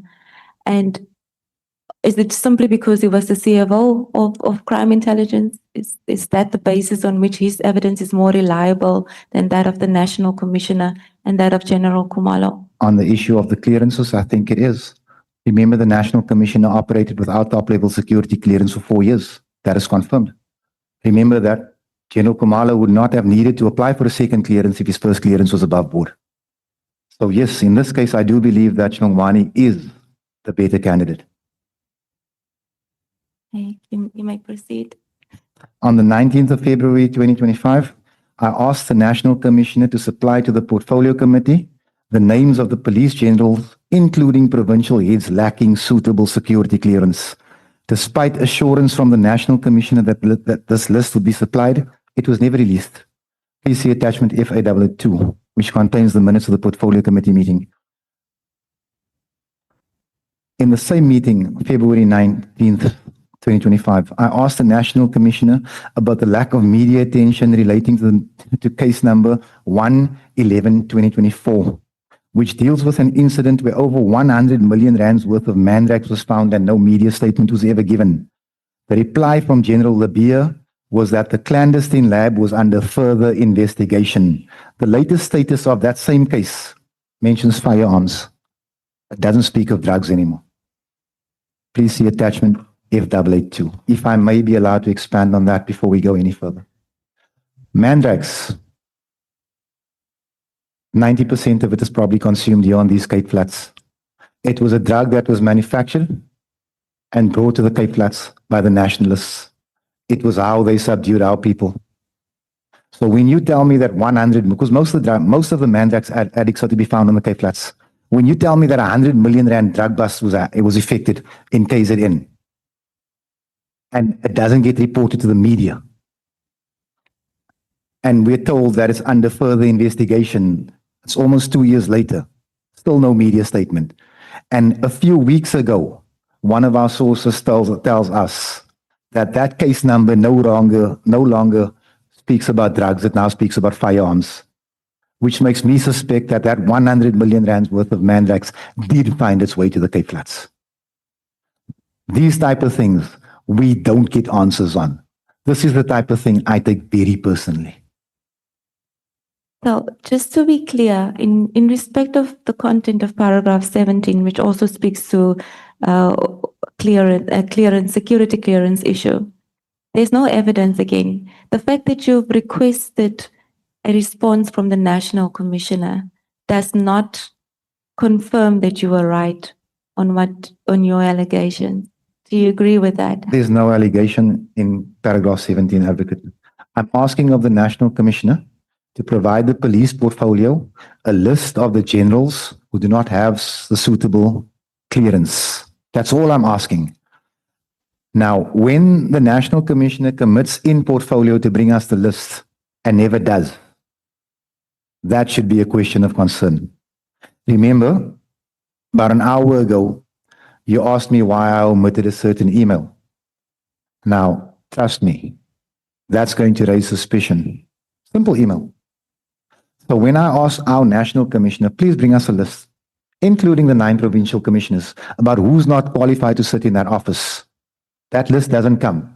I'm allowed to be suspicious. And let me paint you a little picture. If you do not have a top level security clearance, you are not allowed to see top level classified documents. You're not allowed to. How can you be a provincial commissioner if you're not allowed to see top classified documentation? How can you dispense a budget if you're not allowed to see top level classification? How do you give directive if you're not allowed to see top level classified documents? How is this possible? Is it a wonder then that all 9 provinces are in trouble with crime? Because we have incompetent and unqualified people running the system. A general comes to this portfolio and says, I'm in possession of top secret documentation. Okay, fine. How does he know? Because we're not allowed to talk about it. Someone told him, but this committee didn't ask him that. But let's move. Sorry, my control issues are stepping in, sorry. No, Mr. Adams, you are the witness. No, I'm here to Your be led. turn. I'm 100% here to be led tonight by a woman of all beautifulness. Welcome to the New South Africa. It's a beautiful thing. In paragraph 18, Mr. Adams, you raised that, you mentioned that there's an incident where over 100 million rands worth of mandrax was found and no media statement was made. You also say that the reply was, when you asked about it, was that there was an investigation. My question here is, why would it be a problem if the police is reluctant to publish an incident where drugs were found if the reason is that they're busy investigating? Wouldn't it compromise investigations if they make things public? In my view, and I'm not an investigator, I say it again, if we've just cracked the biggest mandrax hub in the country, I think the SAPS should receive some credit. I think it should make the papers. And when I ask, I think it was 4 months later, I'm told it's under investigation. And that is fine. And then again, we investigate and we are told, reliably told, and I'm asking this committee to look into this, that case number no longer mentions mandrax. The mandrax has been removed of the case. 100 million rands worth of buttons. What are you trying to suggest? I think those drugs were stolen By who? by the South African Police Services. And the National Commission is aware of it and he's condoning it. Well, he is now. Let's see what he does. Saying, Look, if he didn't, advocate, if he didn't know about it, he knows now. Let's see what he does about it. okay. Let me assist you when SAPS talks about further investigation. Sindiso Magaka was killed 5 years ago. We're still told it's under investigation. So further investigation, when it comes from those people, means absolutely nothing to me.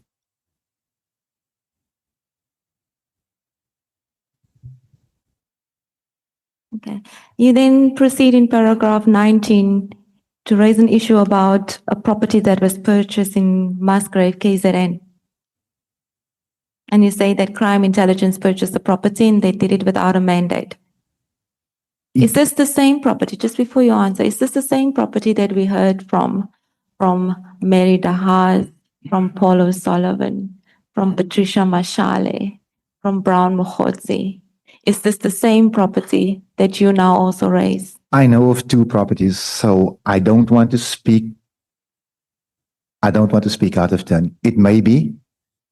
There's another place called the Feroz Hotel, which they're probably going to shoot me for now because that's, I don't know if it's classified, but it was unlawfully purchased. So crime intelligence has no mandate to purchase property unless Parliament approves it.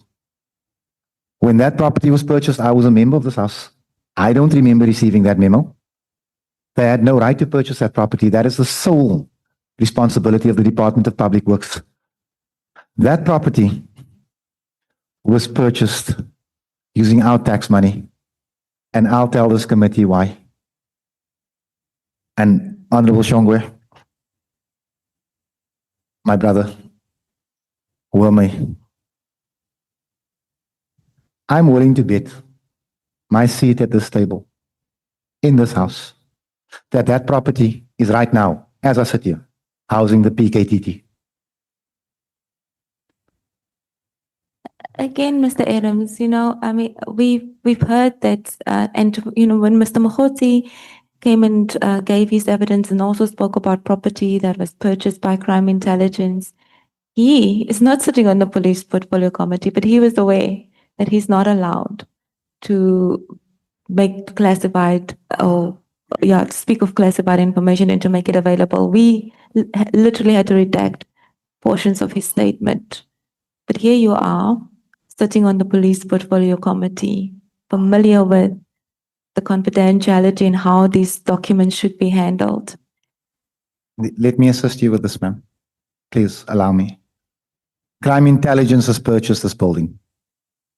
We should assume that it's for the business of crime intelligence. The PKTT is not an arm of crime intelligence. It shouldn't even know where the building is. They're being housed in these hotels. And I am willing to bet that they are being invoiced, that we, the taxpayers, are being invoiced to house the PKTT. They needed a washing machine. This is their washing machine. Do you have any proof of any of the allegations that you just made? I've mentioned earlier. Chairperson is a hand. Honourable Nola wants to object. Honourable Nola. Thanks, Chair. I hear the witness calling a house a washing machine. I don't understand. Maybe if you can elaborate. Are the people staying here washing clothes? Is there clothes there, or there are washing machines there so that people do laundry? Maybe if you can elaborate. We don't understand. How does a house become a washing machine? You already have a long day and a long night. The statement must just be withdrawn. It does not belong here. Chairperson, if I may, Chairperson, I'm going to ask that I be treated like every person before me except Mary Das. Yeah, let's not make it a No, point. Chairperson, please allow me, please. Let's not make it a point of debate. No, Chairperson, this is not a debate. This is me appealing for my right to be treated like everyone else.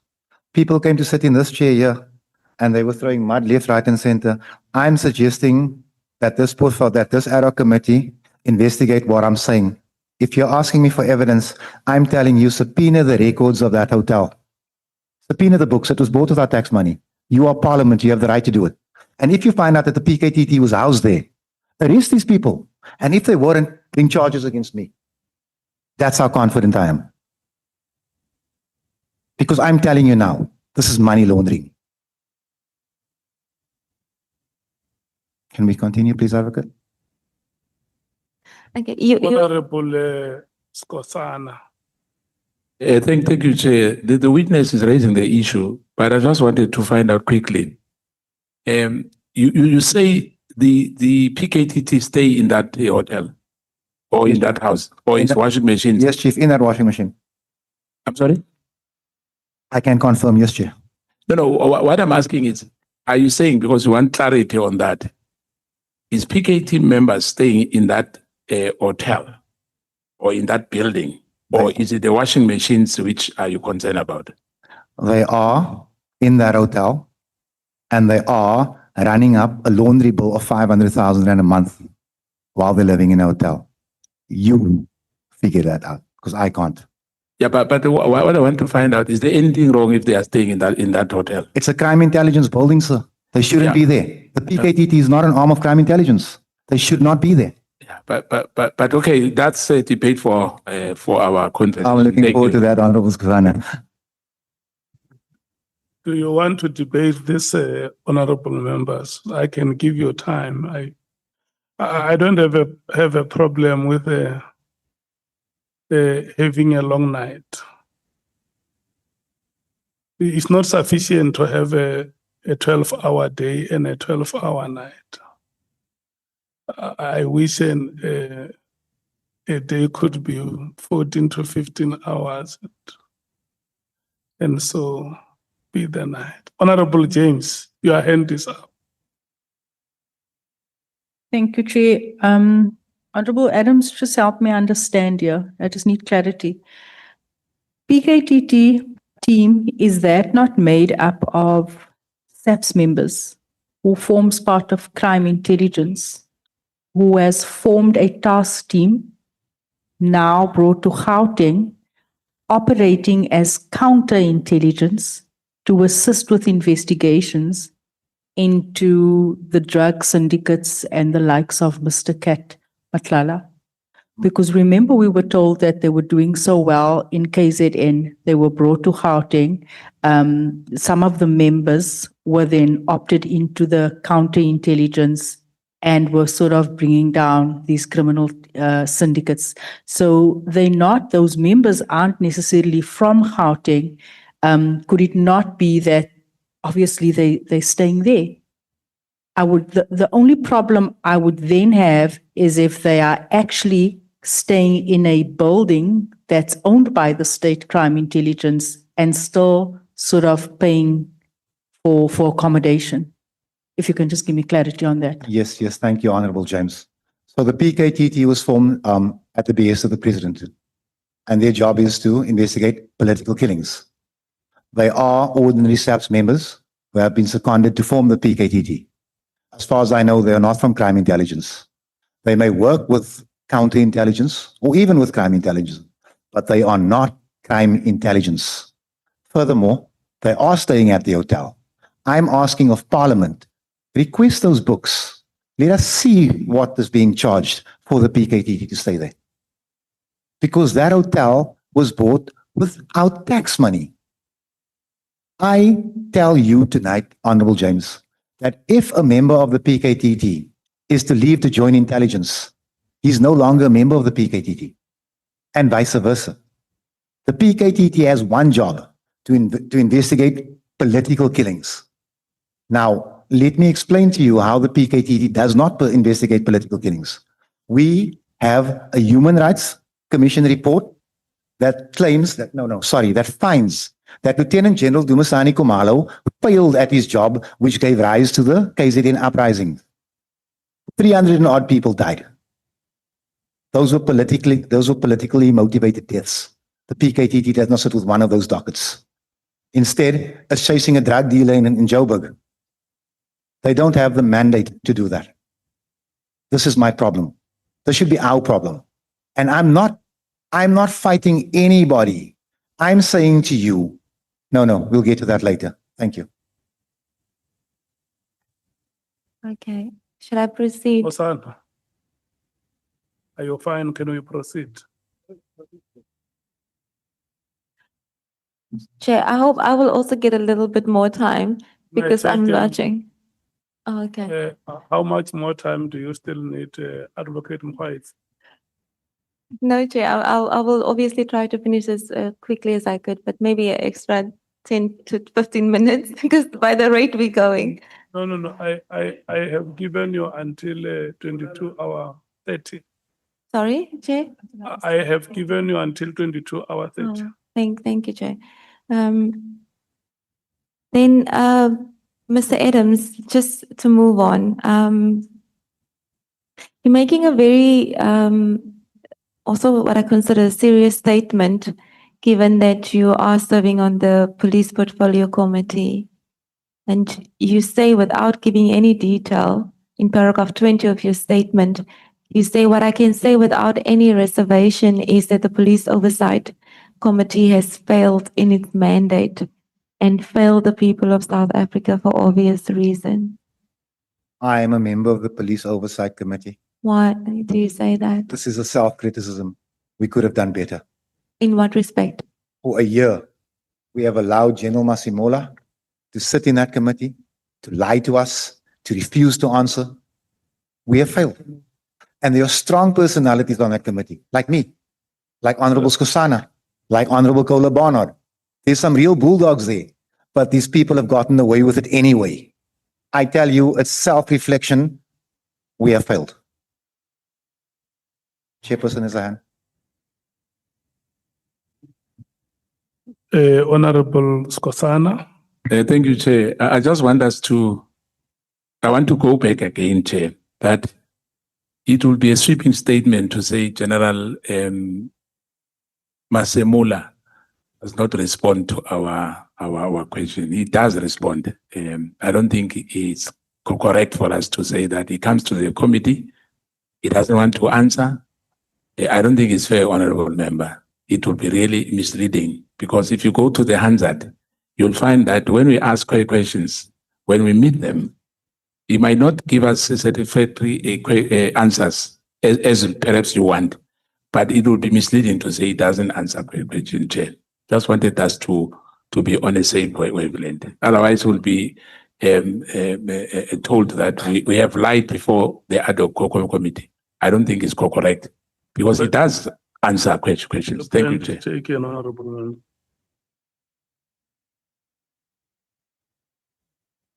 Can we proceed? Thank you, Chair. Then, Mr. Adams, I'd like to deal with your complaint that you made to the Inspector General. So you say in paragraph 21 that you've lodged a complaint on the 16th of May. Sorry, rather on the 16th of May, you emailed the IG, and you, as the complainant in the matter of cases that you've laid. I take it, is this cases that you've laid with the IG? Is it in the norm? Is this normal to go and lay charges with the IG? I think I've asked this before. I actually don't know what's normal in the line or the way the IG works, ma'am. It was my first interaction with him. I'm referring to myself as the complainant because I had told the IG that these are my complaints and here's the paperwork that I think may back it up. So I'm referring to myself colloquially there. Okay. So now on page 52, you have attached the email that you've sent to the IG, the 52 of the annexure bundle.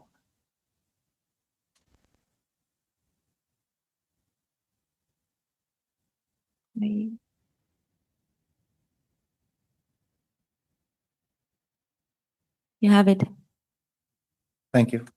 And you say there, dear IG, could you please tell me what is the status of your investigation into the investigation of the complaint laid against the police generals by Honourable Fadiel Adams? Has the investigation been completed?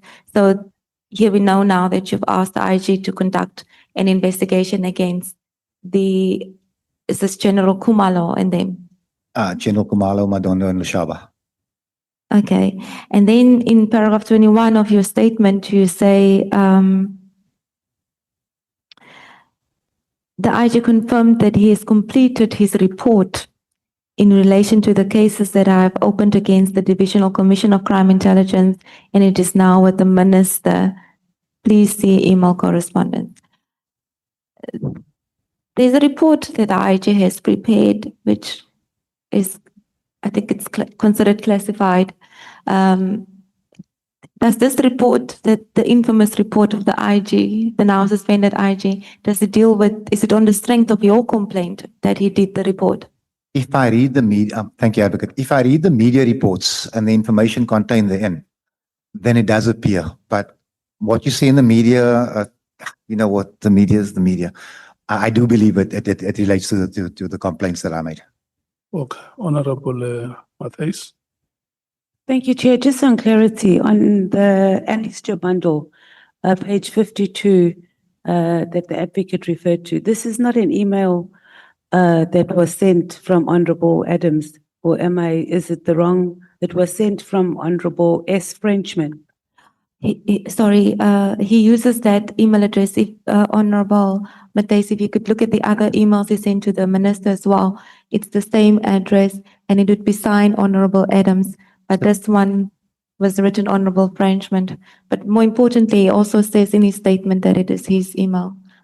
If I may, just some clarity. I seem to have endless problems with this laptop, so it's in at IT for days at any given time. So in certain instances, if I need to send an urgent email, I will use my colleague's laptop who sits right next in the office right next to me. So in this, and I think one or two other cases, I've said, can I just use your laptop and I'll just forward the email. Sorry, but it is my email, Honourable Matthys. She's very observant.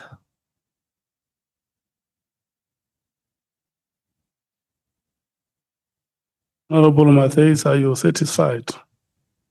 Not really, Honorable Adams, but you even sign it off as Honorable S. Frenchman. And it even says there, it doesn't say, it says here the complaint laid against the police generals by Honorable Fadiel Adams. So it doesn't say the complaint that I laid. Yes, Honourable Matthys. Remember, the IGI doesn't know who Frenchman is. So I put my name in there so you can understand, so he can understand that it is relating to that. And also the signature at the bottom. It's the way a laptop is set up, that any email sent, that comes up at the bottom, and I didn't want to interfere with that, so I just sent it. Okay, but you could have just deleted and signed it off. Well, It's I'll do not- that next time. Sorry about that. Honourable Nola. Thanks, Chair. I think Honourable Matthys covered part of what I want to follow up on. That was the recipient of the email then, which is the suspended IGI, aware that this is the complainant following up on his complaint? Because here it's written, as Honourable Chase is saying, it's written as though that it's someone else who's following up on your behalf, and the details of the email actually are talking about someone else, not you. May I, Chairperson? The IGI actually called to confirm and replied afterwards via email. I said to him, my laptop is in at IT. I'm not receiving emails. I'm not sending emails, and that was when he responded. Are you fine, Honourable Member? Honourable Skosana, I'll come to you, Honourable Sokhanyi. Chair, a quick one. I think because I sit in that committee, it will be improper not to put things into a correct perspective. It should not be recorded as true that PKTT is just ordinary SAPS members, because it's a combination of officers specializing in various aspects of investigation. With Lieutenant General Kumalo, as you know, SAPS as a head of crime intelligence, and he's a designated project leader of the PKTT. I think let's put that on record. It's not only, there's a lot of people in that PKTT who are specializing in the different aspects. Do you agree, Honourable Member? No, I do not agree, Honourable Member, and I'll explain to you why. They are all SAPS members, whether they're investigative, whether they're forensics, whether they are all SAPS members, they're all operational team, besides the prosecutors. Furthermore, the head of intelligence can never be the head of a combat unit, because that's where the accountability gets lost. For instance, I can give you, if I'm the head of intelligence, I can give you this intelligence report and tell you need to do this. Yeah. There has to be objectivity for someone to say, hold on a second, this might not be correct. No, what I'm saying, what I'm correcting you, in your statement, what you said now, you said that these are not members of the crime intelligence who are in the as a MKT, as a PKT team. So I'm saying to you, there's various members. There's some members from the crime intelligence in the PKTT. My chief, thank you very much, Honourable Member. If there are members of intelligence there, then that is okay. Maybe that is a good thing. But I'm telling you, there are members that are not of intelligence. Yeah, but Can I finish, please? That are now being housed in an intelligence building. Now, surely that's against protocol. I'm not going to get into an argument. I'm saying to you that if the building is purchased with the proceeds of crime intelligence monies, with crime intelligence monies, it should be used for crime intelligence only. That's all I'm saying. And if that's the point of debate, then we should have that debate. it can't be right, Chair. I think I must correct our Honourable Member. You can't dictate to the police that if this house is for, it's a SAPS building. Crime intelligence, it doesn't matter. But what I'm saying to you, what I wanted to correct you on that aspect, saying that the PKTT, some members are from crime intelligence. Do you agree? I'm not disputing that because I don't know the members of the PKTT. Thank you. Can I finish? No. I'm fine. No. What I'm saying to you, Chief, is if a member is not from crime intelligence, he's not allowed to drive their vehicles, he's not allowed to stay in the accommodation, he's not, do you understand what I'm saying? I don't really. Well, then thank you. I really don't understand. No, But thank you. let's- At a later stage, Chair. let's do this. I don't think that we were correct now to go into the anatomy of the PKTT. No. Let's leave that to the police commissioner. He's coming here. We're good that we'll call him back. Honourable Sokanye.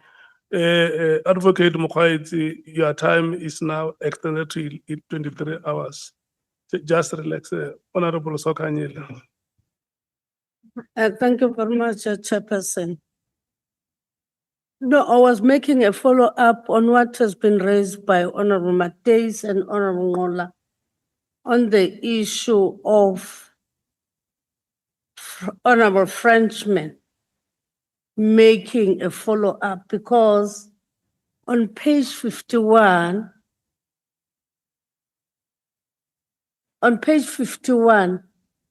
there is a response from the office of the IGI, whereby is saying that to Honourable Frenchman has already responded to Honourable Adams. So I'm saying that two people are inquiring about the investigation. It's Honourable Frenchman and Honourable Adams, by the look of things, looking at the response of the office of the IGI. What is your comment on that statement?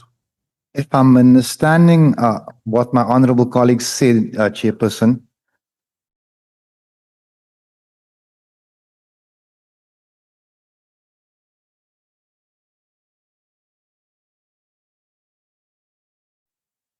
I had a choice. I could either wait for my laptop to be fixed, or I could use my colleague's laptop to send an email. It's really that simple.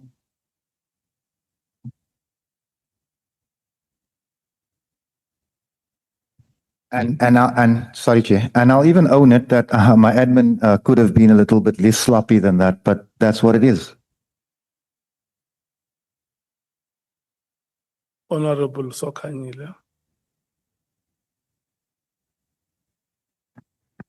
No, I was saying that Honourable Adams must say that also Honourable Frenchman is making up a follow-up on the case he has opened. So he's assisting, if he can say that like that, because it reflects like that in the correspondence, if he can say so. Not to say that he was using the laptop of another person. Thank you. Chairperson, I don't understand what I'm supposed to say. I'm telling you what happened. Honorable Frenchman did not do the follow-up on my behalf. I simply used the laptop. That's what I'm telling you, and that's not going to change. Honourable Sokanyile. Maybe if we can look, for instance, good afternoon, Honourable Frenchman. Thank you for inquiring about this matter and wish to bring the attached correspondence for your attention. And then we kindly responded to Honourable Adams on the 28th of March, 2025, meaning that Honourable Frenchman was inquiring on your behalf. Just say you requested him or her to do that, because here is the response. Honorable Sokanyele, then I'd be lying to you. So I've told you, and I've clarified that to the advocate, and I think I've said it to Honorable Nola, I think. And if anybody else wants me to tell the same story, I'm happy to do that. I used the laptop. That's the full story. Honourable Sokanyile.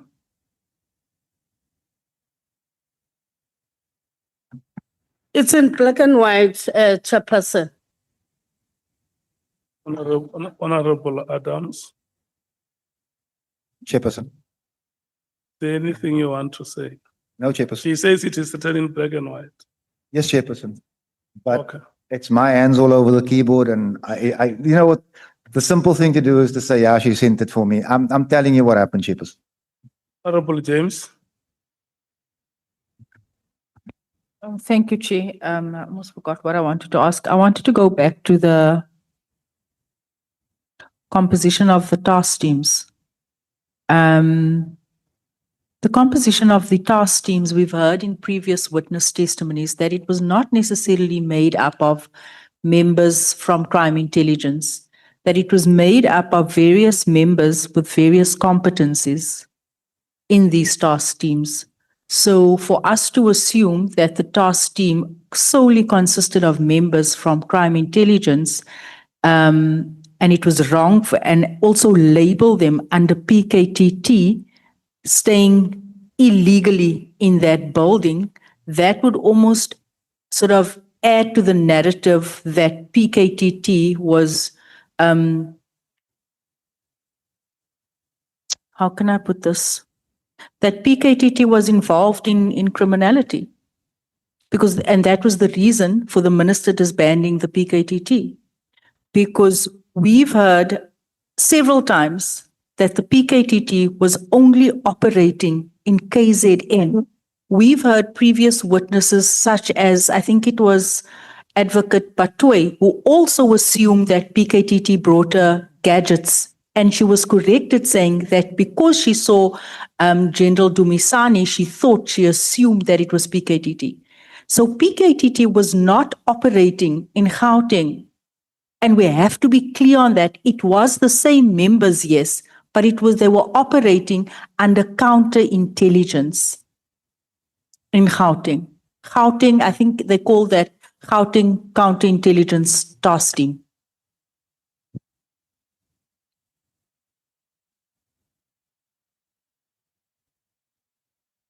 Thank you, Honourable James. The short response, Honourable James, as this committee perhaps should consider an audit of that hotel and the members of the PKTT. Let's see who's from intelligence, let's see who's from counterintelligence, and let's see who's from SAPS. But what I can tell you, and the more experienced members of the police portfolio would be able to tell you, that non-intelligence members shouldn't come near the equipment, their vehicles, or their buildings. That's not me saying it. That's the policy. Thank you. okay. Let me remind you again that General Masemola, the National Police Commissioner, and General Konazi will be back here next week. Before I allow you to proceed, because your time has been extended by the benevolent chairperson. You are no longer concluding at 22:30, but at 23 hours. Can I check if there is any honourable member who still wants to raise a point before we allow?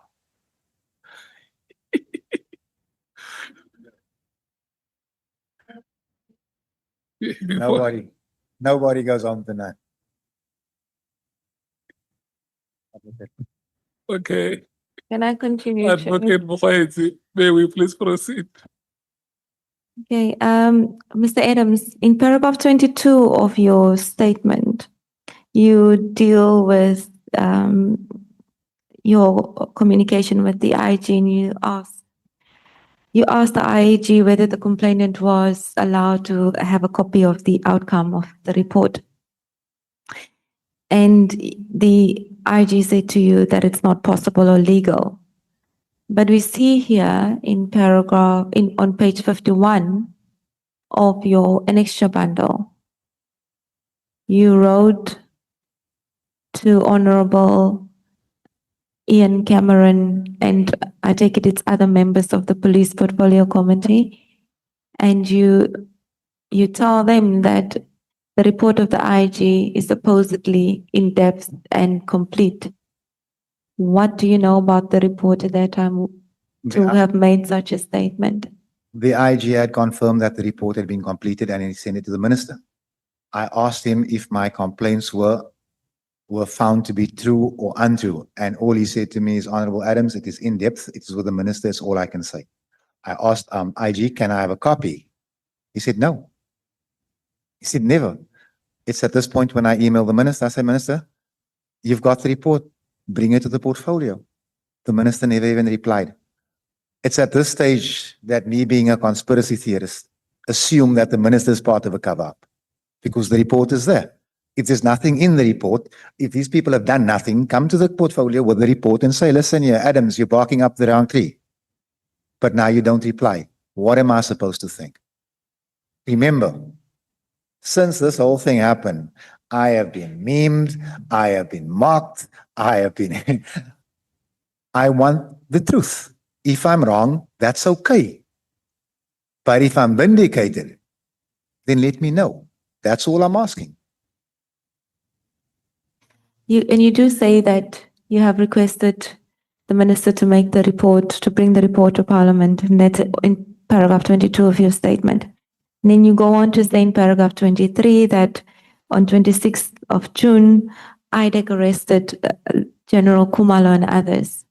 So was it on the strength of the outcome of the IG's report that General Khumalo and them were arrested, or is it because of what IDEC has investigated?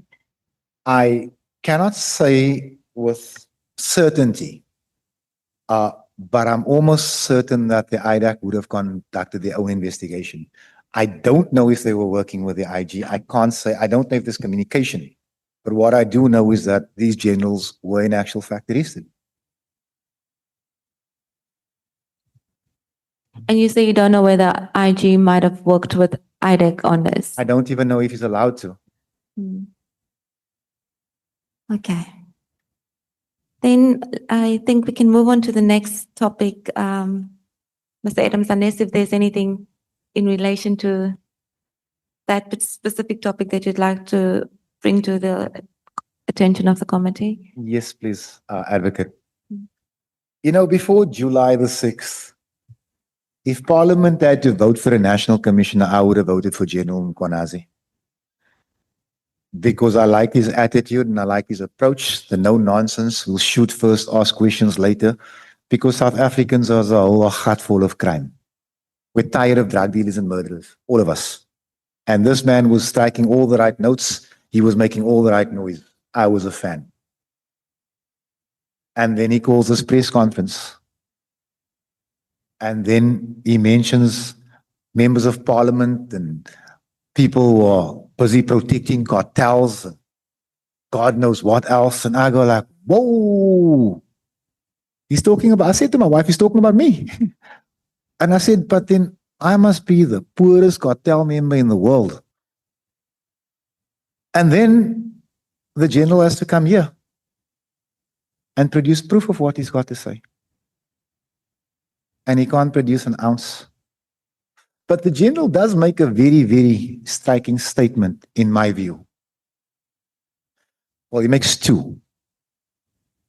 He says that the unlawful appointment or alleged unlawful appointment of someone at crime and intelligence is an HR matter. I disagree. And then he makes another statement. He says that the national commissioner was at the gates of prison when he called this press conference. What nobody in this country asks is, why? Why is he at the gates of prison? What is he alleged to have done? I mean, he's the national commissioner. This press conference had nothing to do with the PKTT. I was in the meeting on the 1st day of March when General Kumalo put forward the disbandment plan for the PKTT. General Mkwanazi was in that meeting. I remember saying in that meeting that I support the disbandment. No, the meeting before that, sorry. I support the disbandment of the PKTT because I believe that the AGU needs the money more. But then when the press conference is called, when the nation needs to be scared, the disbandment of the PKTT has got something to do with it because the PKTT is apparently protecting South Africa from everything, which is total rubbish. I must put it on the record. Because on the 5th of March, General Kumalo says we've had one politically motivated murder. One. With a budget of 100 million rand for the year. On the Cape Flats, the AGDU deals with 3,000 bodies a year and 7 million rand. So I'm in support of the dissolvement of this waste of money. Okay. But then we come here. Oh wait, before we go there, allow me just a little bit of leeway. I know it's your time, sorry. I cannot believe that I live in a country where murders are classed political killings. So the ordinary man in the street is not entitled to that. I just need to put that on the record. Okay. Okay, can we now go back to your statement and the content thereof, Mr. Adams? You do deal with the press conference as well. And in relation thereto, you make some allegations that the conference and General Mkonazi's statement to this committee would have been dismissed in any civil court, in any civilized country. And you then deal with what you refer to as inconsistencies that he made. And there you mention former Minister Becky Cele as well. You say that General Konazi made a claim under oath that he would arrest former Minister Becky Cele. And then you say, in spite of admitting to this House that he knew and was asked to join Mr. Cele's wrongdoing, the General does nothing. Are you trying to suggest that General Konazi is working with former Minister Becky Cele? And what are the charges that he was supposed to have laid against Minister Cele? No, ma'am. I'm not saying that he's working with Becky Cele. Okay. I'm listening to General Mkwanazi when he was questioned about former Minister Cele. And he says, yes, I know he admires me or something like that. But even he knows that if he's doing something wrong, I will arrest him. He says it. And then minutes, half an hour, whenever later, he said, but when he tried to pull me into his wrongdoings, and I'm quoting this, I distanced myself. Now, when a minister tries to draw you into wrongdoings, why are you not laying a grievance? Why are you not laying a charge? Why is there no email you can present to this House? So it's an inconsistency from where I'm standing. I have my own views on Becky Cele, and they are strong views. But if General Mkwanazi is aware of any criminality or alleged criminality or wrongdoing by Mr. Becky Cele, why is he not doing something about it? The tough talking, hard tackling combatant. I think the allegation that was made against against former Minister Cele related to a cell phone number which appeared on records that were found on Mr. Matlala's phone, and General Konazi mistakenly believed that it was General Cele's phone number, which he then subsequently clarified in a supplementary statement. Is there anything else that where he implicated former Minister Cele that he should have laid charges I think against? that will come out further along the line if we may. I still owe you an explanation about, it will come to me. It will come before we leave here tonight. But what you're asking me now, unless you want me to jump a few pages? No, it's not a few pages. We're on that. We're on paragraph 25(1), where you deal with allegations that he should have laid charges against it. Now, I've clarified where former Minister Becky Cele's name was mentioned, and it's that phone number. What else did he mention What I saw, where he should have been arrested? what I saw, excuse me, advocate, what I saw was I saw a man sitting here saying, yes, I will arrest him. I will arrest him if he's committing anything. He says it. And then he says, when he tried to pull me into his wrongdoings, I distanced myself. I did not see anything about a cell phone. So if I need to retract that part of the statement, I gladly will. I'm not here to tell a lie. That is what I saw. I may not have seen the full thing, but the little bit I saw, it put a serious question mark in my head.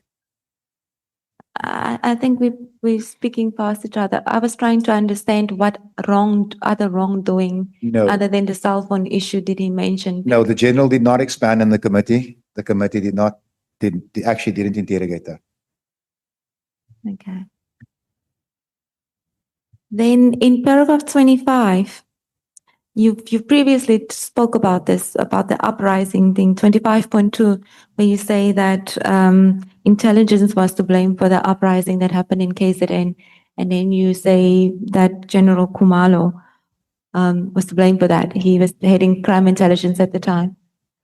That uprising happened in 2021. Yeah. And General Kumalo assumed office in 2022. Then I must have my facts wrong and I would apologize to General Kamalo then. But the uprising in KZN was a massive failing of intelligence. Doesn't matter who headed it. I apologize to General Kamalo. I do. But to couple with a failure in intelligence, the operational side of it, it fell apart because the head of the province took leave. Now, I believe that a competent national commissioner would have fired the provincial commissioner for going on leave. Fani Masimola doesn't. And remember, over 300 people died as a result. And again, the PKTT is not investigating any one of those deaths. Okay, but we've noted that you retract paragraph 25, where you put the blame squarely on General Kumalo. I do apologize. My information is incorrect.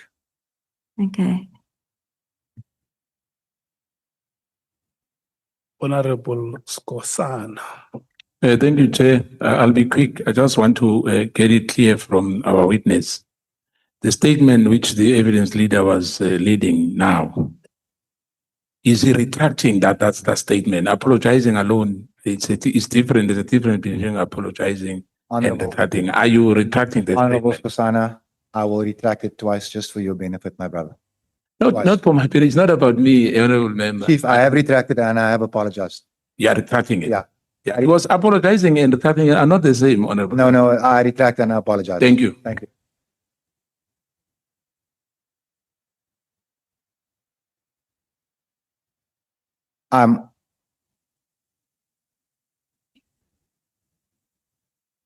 Let's proceed, Advocate Mohaid. I see you still have 53 minutes.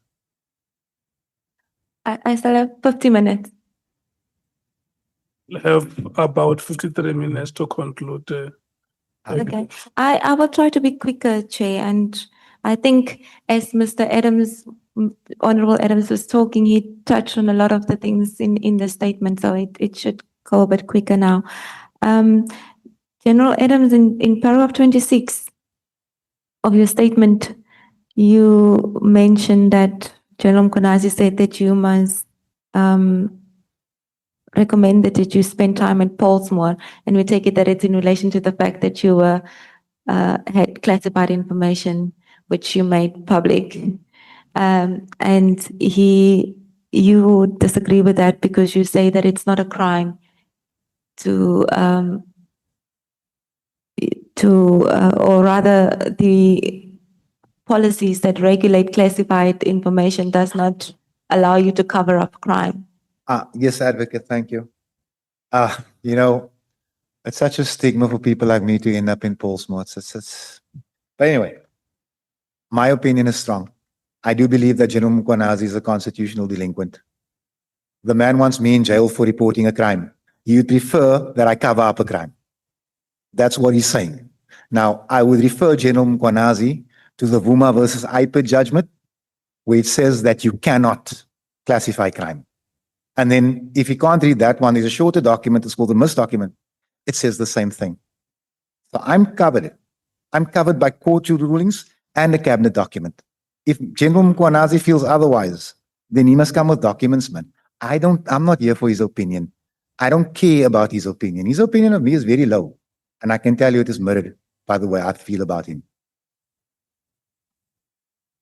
When does the document become a crime? before or after classification? You can't classify crime.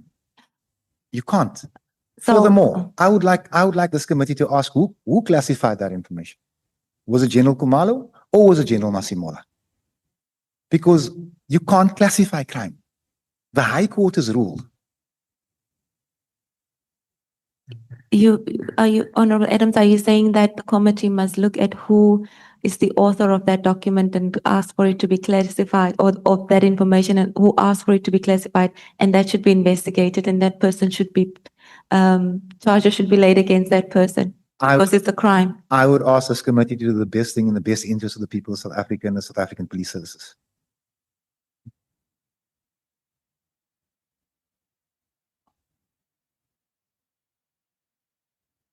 Then in paragraph 29, it's a different topic. You deal with the apparent protection of General Konazi. And again, you're making very serious allegations in relation to the PKTT. And my question is, are you saying that the PKTT has killed minors and injured minors? Your words in paragraph 29 are, I emailed the National Commissioner on the 9th of November 2025 when I asked him to disclose the number of minors killed and injured by the PKTT. You're not asking if they have done it. The way I read your statement is that you're suggesting that they have in fact killed minors and they've injured minors. Where do you get that information? I am not willing to disclose that source. But what I can tell you is that the National Commissioner still has not replied to that email. I would also have to ask, ma'am, why we skipped paragraph 28. It's a very short paragraph. We can go to it. It I would expect us was to not my thank that. intention to intentionally skip information that you want to deal with. 28 deals with accusations that you said General Konazi made and said that Ida belongs to an Indian cabal. Do you want to expand on that? The disappointment of it all is that after being accused of being an Indian cabal, when Advocate Johnson was a Shamila Batoy sits here and they break down the demographics of the IPER, the only racial group in this country that was underrepresented was again predictably the colours. I'm not surprised by this. In the Western Cape, years go by without a single coloured police officer being advanced. Not one. But there was no outrage. I can imagine what would have happened if black people, white people, or Indian people were underrepresented. There'd have been a commission into a commission, but it's just the colours. Doesn't really matter. Thank you, Advocate.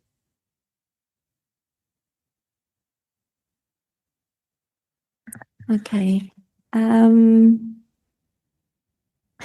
Mr. Adams, I mean, I just want to get clarity on, because it goes on to paragraph 30 where you now actually addressed an email to the Minister, the Minister Kachalia, and you've asked for information in relation to the PKTT. Where do you have any evidence that the PKTT has killed and injured minors? I have been reliably told that the PKTT has killed more than 10 minors since its inception. Some accidentally, or maybe all of them accidentally, but still killed. Now you must remember, if you're going out in the dark looking for a violent suspect, anything looks dangerous. I can understand that. But I'm asking for figures. Tell us how many children the PKTT has killed. No response. Maybe you should be asking the National Commissioner when he comes to sit here. Because he can duck me, Advocate, he cannot duck you.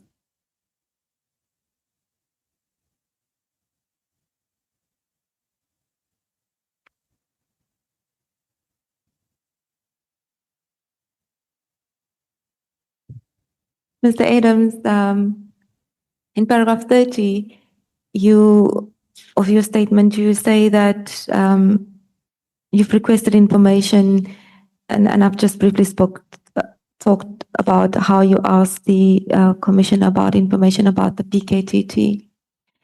And when one looks at the email that you sent to the Minister, it appears that you do not have much, you do not believe, and also from the comments you've just made about the PKTT. South Africa, through the allegations made by General Konazi, and now through the ad hoc committee and the Matlanga Commission, has heard some serious allegations being made about drug syndicates and also senior officials of the police.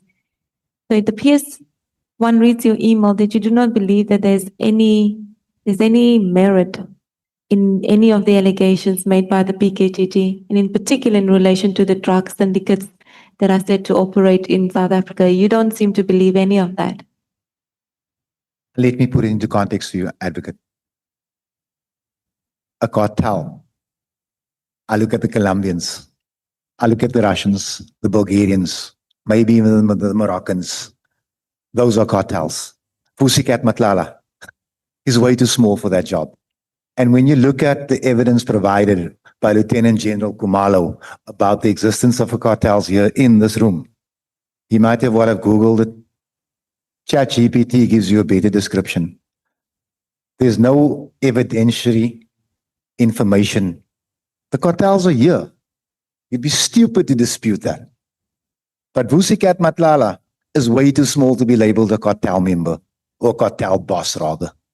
But what I think he was, is he was a cash funnel for some very, very powerful people within the South African police services.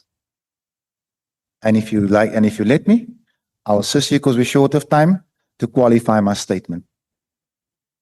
If you let me. It's actually your day, Mr. Adams, and not mine. So you have the floor. Pussycat Matlala is a criminal. We can agree to this, all of us. I don't think anybody's going to argue that. But he didn't give himself a 300 million rand tender. He didn't. There was a BAC and a BEC. Now, the National Commissioner sat here and he admitted that someone within the IDAC had notified him that this tender might be going to the wrong person. But he says that he contacted General Fani and told General Fani to have a look. General Fani came back and said, no, it all looks above board, but if there's an investigation, we can act. That if cost the South African taxpayer 50 million rand. But the National Commissioner takes no action against General Fani. Pussycat Matlala is a criminal. And they've given him access to the health records of every policeman in the country. One click of the mouse and he'll know who has HIV. One click of the mouse and he knows who's got mental health issues. In this country, people kill themselves before they reveal that status. And they've given this to a criminal. This is treason. Now that we've established that he had no right to get that tender and the National Commissioner may well have known, let's shelve that. He didn't pay himself 50 million rand. This money was authorized by the accounting officer of the SAPS, Mr. Fani Masimola, even if he didn't sign it himself. But then it gets worse than that. SIU makes this discovery, not the South African Police Services. If SIU does not investigate this, Pussycat Matlala is still trading with the SAPS. And in my view, there was never an investigation into CAT. Because if you look at the case docket at his last appearance last month, there's 2 pages in the docket. 2. That's not an investigation, that's a joke. We know Mr. Mokhotse was also investigating him. What do you know about that? Do you believe that he was busy with an investigation? It's hard to know what to be. I don't know. I'll be very honest with you, Advocate. I don't know. And I'd rather not have an opinion because I so much want to believe so much of what was said here, and there's so much of what was said here that I just can't believe it. That simply can't be true. You don't believe that he was busy with the investigation? Can I sit on the fence just this once? Okay. Because I hope he was, but he probably wasn't. Okay. So you're basically saying, and this is in your statement, that the stories that or rather the allegations that are made are theories. The allegations around the syndicates are theories, and that General Kumalo, when he explained the characteristics of syndicates and how they operate, was drawing information from ChatGPT. If you doubt me, Advocate, just Google it. It's there. He might as well have been quoting you from ChatGPT. This is the whole head of crime intelligence.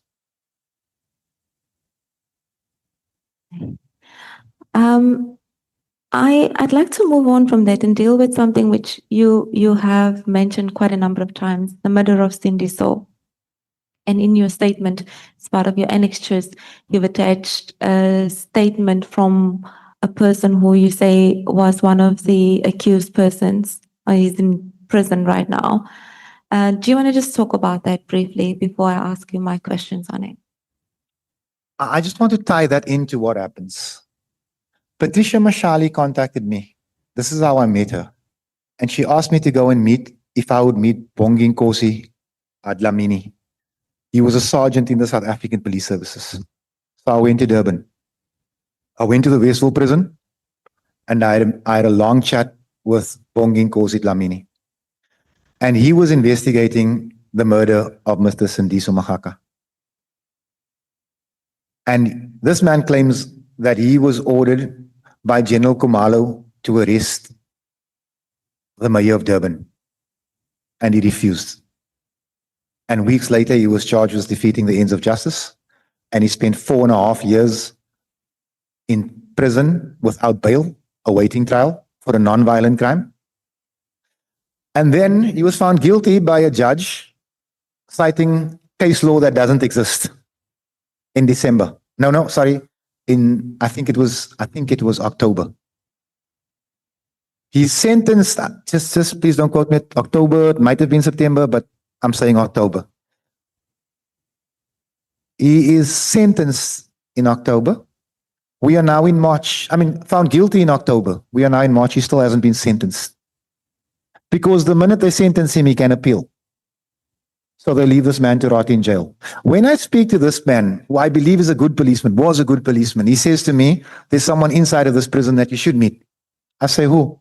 He says it's the murderer, one of the hitmen in the Sindiso Mahaka case. I meet this man. He says to me, he speaks Zulu, he doesn't speak English, so we have to get a translator. I want to tell the truth. I say to him, I can't cut you a deal. He says, I don't want a deal, I want to tell the truth. He says they were paid to kill Mrs. Sindiso Mahaka. He says that they were escorted to and from the scene of the crime by the South African Police Services. Now it's been confirmed that the AK-47, which killed one of our finest, was supplied by crime intelligence. And when General Kumalo sits here, he says, no, the investigation is still ongoing. 4 years later, with a hitman begging to confess. This is crime intelligence for you.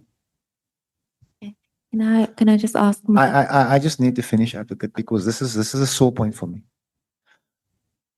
In the attachments is the confession of the hitman. I suggest you read it tonight. But the same name keeps coming up.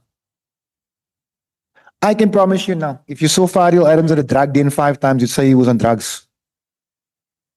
You've done more than see a certain general at a drug den more than 5 times. Draw your own inference. I'm not telling you where to go. Thank you, Advocate. I was just going to direct members to where the statement is. It's on page 83 to 94 of the bundle, and then it has an annexure to it as well. And the statement was deposed by Mr.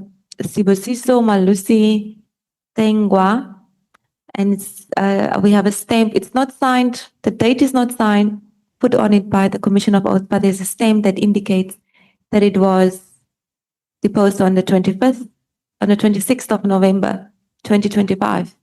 I cannot confirm the date offhand, Advocate. I cannot, but if the stamp is there, then so be it.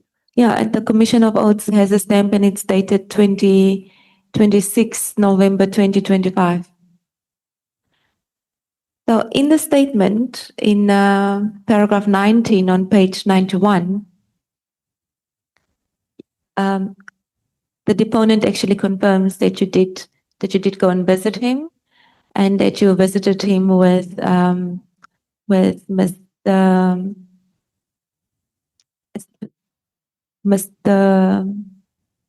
Mbanjwa.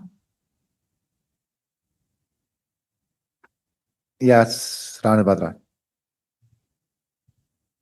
No, So, sorry, with Mr. Bonginkosi Dlamini, he says Mr. Adams in paragraph 19. Mr. Adams got in contact with me with the help of Bonginkosi Dlamini. As I told Mr. Dlamini, And conclude the point, Honourable Advocate Mukhais. okay. And then you say, sure. As I told Mr. Dlamini of my problem, and he was amongst the first of the investigators, and he is now arrested regarding the same matter. So this is the deponent saying you visited him with Mr. He got in contact with you through Mr. Dlamini, who is now arrested, and Mr. Dlamini was one of the first investigators into this matter. Yes, ma'am. Okay. Honourable Skosan. Thank you, Chair. Just a clarity on that. The killer of Sindiso Makaka was sentenced for 25 years. Am I right? He's one of the hitmen. I don't know if he pulled the trigger, sir. He was part of the. No. I'm saying the killer who killed Comrade Sindiso Makaka was sentenced for 25 years. Yes, sir. And we are saying he's still waiting to be. He's waiting to tell the whole truth, sir. He's begging to tell the whole truth.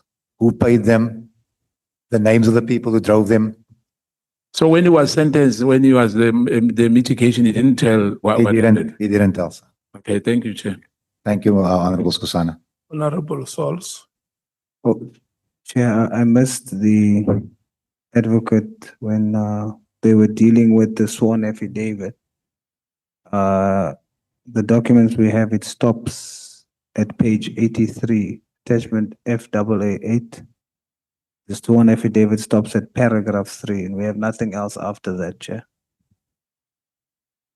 So we couldn't follow.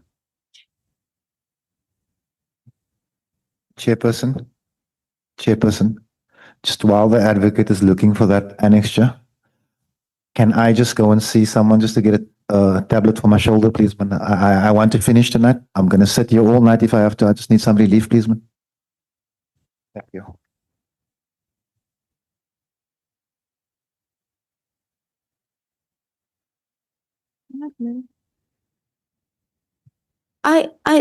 I don't know why some of them have it and some don't, because this one has it.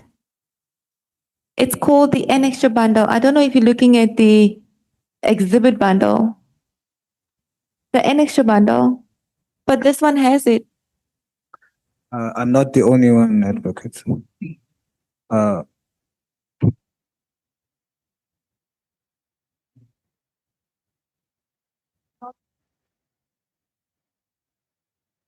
Yeah, this one has it. Can other members just confirm so it doesn't look like it's just me alone?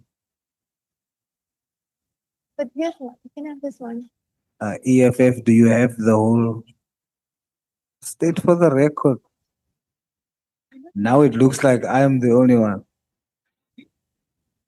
And the Everyone. Nobody has it. Nobody. Honorable Vessels, please confirm. Nobody. I confirm. Nobody. Thank you. There's no GMU today. Just MPs.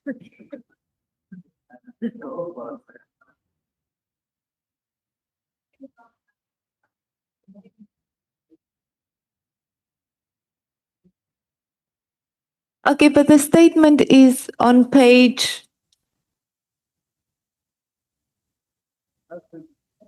That one is on. One.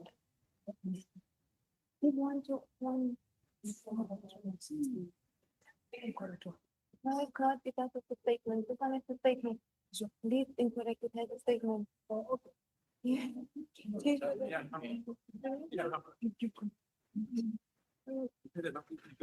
Yeah, but it starts on page, but it's the statement.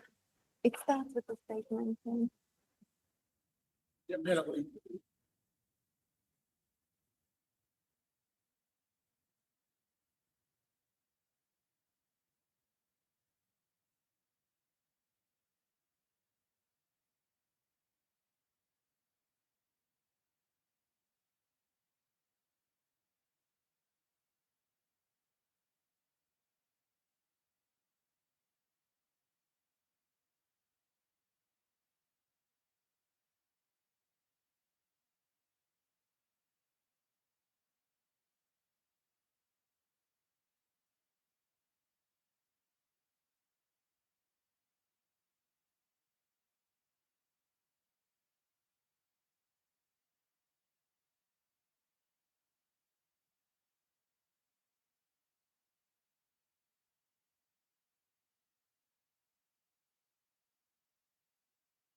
Okay, yes, Chair, and we're very close to finishing.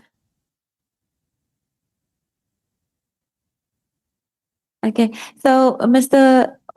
Honourable Adams, we are now at page 92, paragraph 22 of the statement. If you could just go to the annexure. Fadiel. Do you have the statement in front of you? Do you have the same problem? I'm almost there. It's there, right? Yeah. Okay. Paragraph? Paragraph 22. Yes, ma'am. Paragraphs are oddly numbered. So paragraph 22, but then there's a paragraph just below the first paragraph of 22. And it starts with Advocate Matlamela was paid by Fadiel Adams and Mary Haas.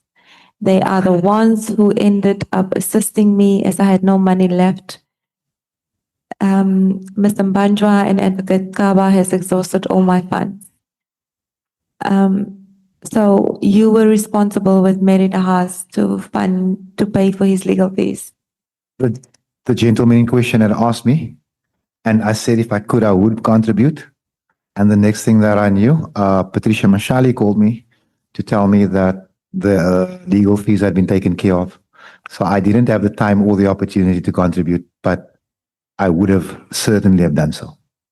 Certainly would have done so. I just didn't. I think that Mr. Haas found someone to pay it. I don't even know if she paid it, but I had made a commitment that when the lawyer needed to be paid, I would certainly contribute. But it just happened before I did. So this witness lied. I think he's still under the impression that because I committed to it that I did. Ms. Mashale, I think also, as you've indicated, has also mentioned that I believe you were also, she also said that you helped provided financial aid. I actually didn't. I can You tell you. didn't. I can tell you off the top of my head that I did not.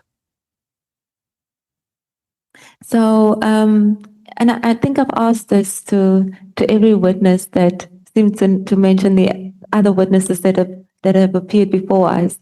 Now, Ms. Mashale and Mary Haas, we know they belong to a WhatsApp group and they appear to have a very close relationship. Are you part of the WhatsApp group? How do you know them? I have Patricia Mashali on WhatsApp.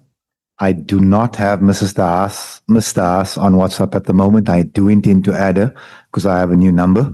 I know Patricia Mashali because she reached out to me and she was very supportive of me when I was trying to get this thing going. When she was I don't think I'd be here if it wasn't for Professor Mary Haas.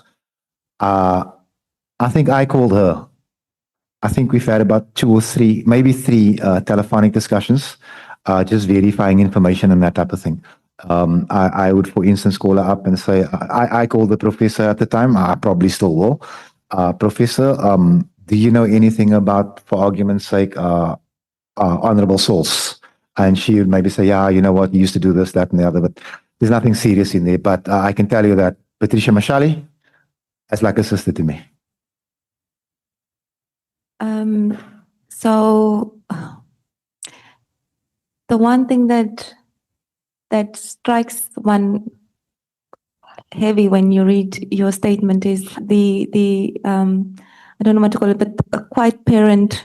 You don't seem to find anything truthful in General Kumalo, and you have a serious. This is actually probably the most appropriate way to put it. You have serious distrust in crime intelligence. Now it seems that it stretches over to the members of the PKTT, the National Commissioner, General Konazi, all these senior officials. Where did it start? Where did it start? And I ask this because I see, and again, I refer to the other witnesses.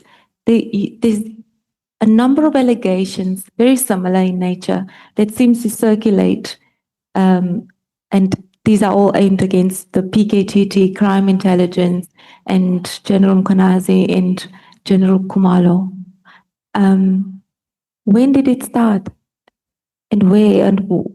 how did it come about that you all seem to, you have the same information and you all appear very eager to make it known and to have these charges pursued, and it seems with not much success.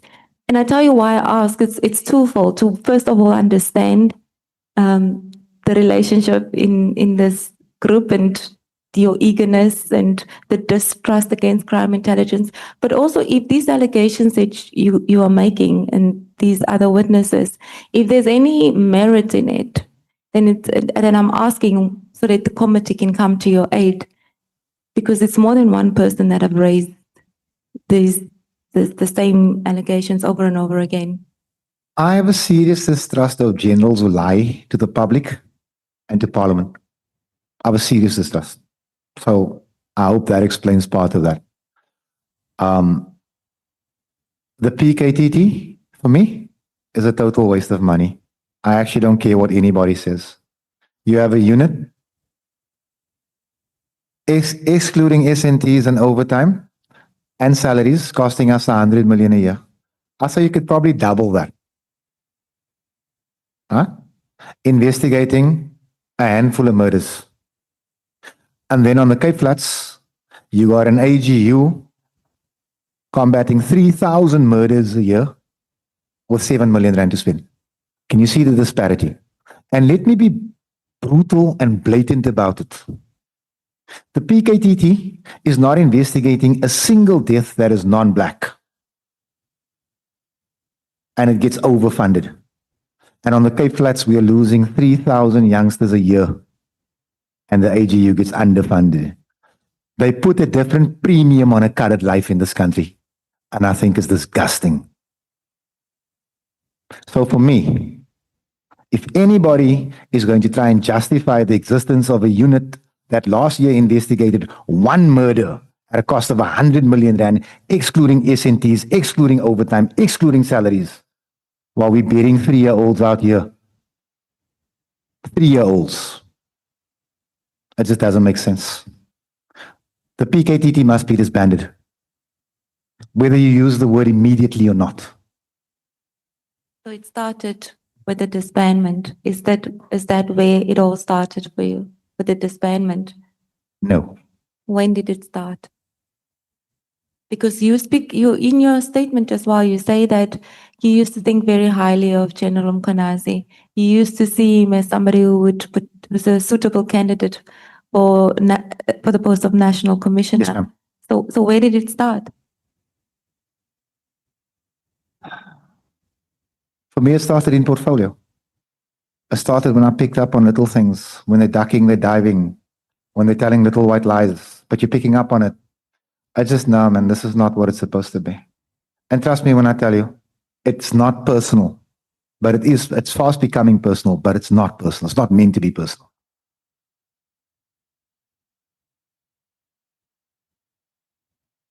I think we're nearing the end of your statement, Honourable, but there is. Honourable Skosana. A quick one, Chair. I just wanted to get it clear from our witness. He says that whatever we are thinking about the PKTT, it doesn't care because it has one instigated one murder, 400 million. Am I right if I hear you well? Yes, you heard me fine. Is that a fact? You were in the 5th of March meeting, Honourable Yes, I Skosana, am, yes. where it was said that they had one politically motivated killing that year. Now, we have 2,999 more murders than that in the Cape Flats. And we're not getting those type of resources. Do you understand that a colored life is worth something too? No. Remember, there is a unit in Cape Town. You know about that. I'm talking about PKTT now. The other unit will talk about once we start questioning you. We are saying to us, 100 million was used to instigate one murder. I'm just asking, is that what we are saying to us? I'm saying one murder happened for the year. For a year, one murder, which is One politically motivated murder. He said it, not me. General Kumalo said it, not me. So we'll come to let me that. quantify it for you. So before that, they had, I think, 50 dockets to conclude.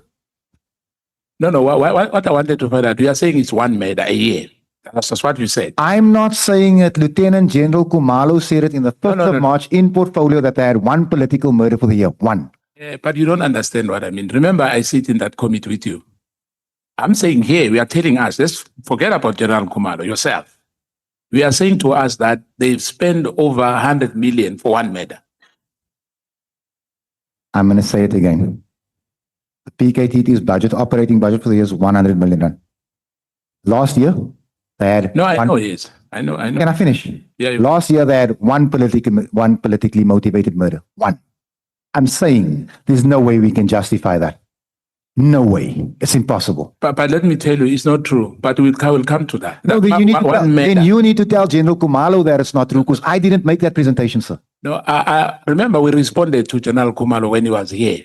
And you have to respond to us because we are the one who's telling us as well. Am I right? I didn't make that presentation. But we are I'm quoting the presentation. So you're arguing with the wrong person, sir. Or would you like me to play the slide? No, I have. Thank you. I have. We will ask you. I just wanted to find out that you remember you are under oath. And Kumalo was under oath. If he liked to us as well, General Kumalo, Lieutenant General Kumalo, he will for his own sake, he's going to be the one who will be responding to us. Why did he misled this committee? So hence to you, I'm saying to you, you are saying to us, one political killing for 1 year. For the first 100 time, sir, million. yes. Thank you, sir. Thank you, Honourable. Let's proceed, Advocate. The time that I have allocated for you to conclude. I will finish. We left with one topic and one extra question before we move on to that topic. Ms. Honourable Adams, paragraph 41 of your statement, you say that Mr. Onginkosi Dlamini is not the only person or policeman who's being abused by the system. And then you say your personal interaction with General Konazi was when you texted him about your view in relation to the finding in Major General Khan's disciplinary proceeding. Yes, Advocate. Like I say, I had great admiration for General Konazi. And the information that I had, and the information that, like I said, I couldn't confirm it, but it spoke of a police general stopping a heist that was facilitated by policemen of about 700 million rands worth of drugs. And then this policeman who stops the heist gets charged. And they want to dismiss this man using the infamous Section 9 rule. But the policemen facilitating the heist, the ones he caught, they're still at work, they weren't charged. And General Mkwanazi found General Khan not guilty. And I sent him a text message. I said, well done, General, that was the right thing to do. That's the only interaction I've had with General. And then I think he responded with a thank you. And that was it. I've never contacted him again.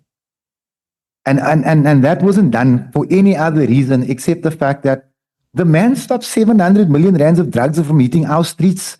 And you want to get rid of him? Like, who makes a call like that? Lieutenant General Kumalo.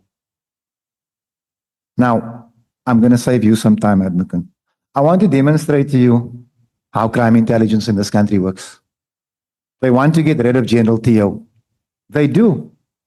They fire the man for losing his service first pistol. Brilliant. I've got a list here of policemen who lost their service pistols. All of them are still at work. But in crime intelligence, when they want to make your life a misery to get rid of you, they will take your wife's status or what they assume to be your wife's HIV status, put it on a police letterhead and circulate it. It's in the attachments. This is crime intelligence. If they want to get rid of you, whether they lock you up, whether they defame you, whether they use Section 9, whether they use your family against you, this is what they will do. This, in my view, is how cartel operates. Can I just ask in relation to General Khan's disciplinary proceedings? Do they make the information available at the portfolio committee? And I'm asking this because I'm trying to understand would you know the merits of whatever charges were laid against him and that caused the disciplinary proceeding to be instituted against him? You know, How do you know the facts? Advocate, I tell you again, I miss Andre Lincoln. If that man told you this is on, it's on. If he told you that Honourable James is doing that, she's doing that. He told me. That's how I know about the policeman that facilitated the drug heist. Let Kumalo come here and deny it. 6 or 7 policemen facilitated the drug heist. General Khan caught them. He was charged. They were left at work. Honourable Ngolo. Thanks, Chair. A very quick one. On the police official who lost his service pistol and got fired.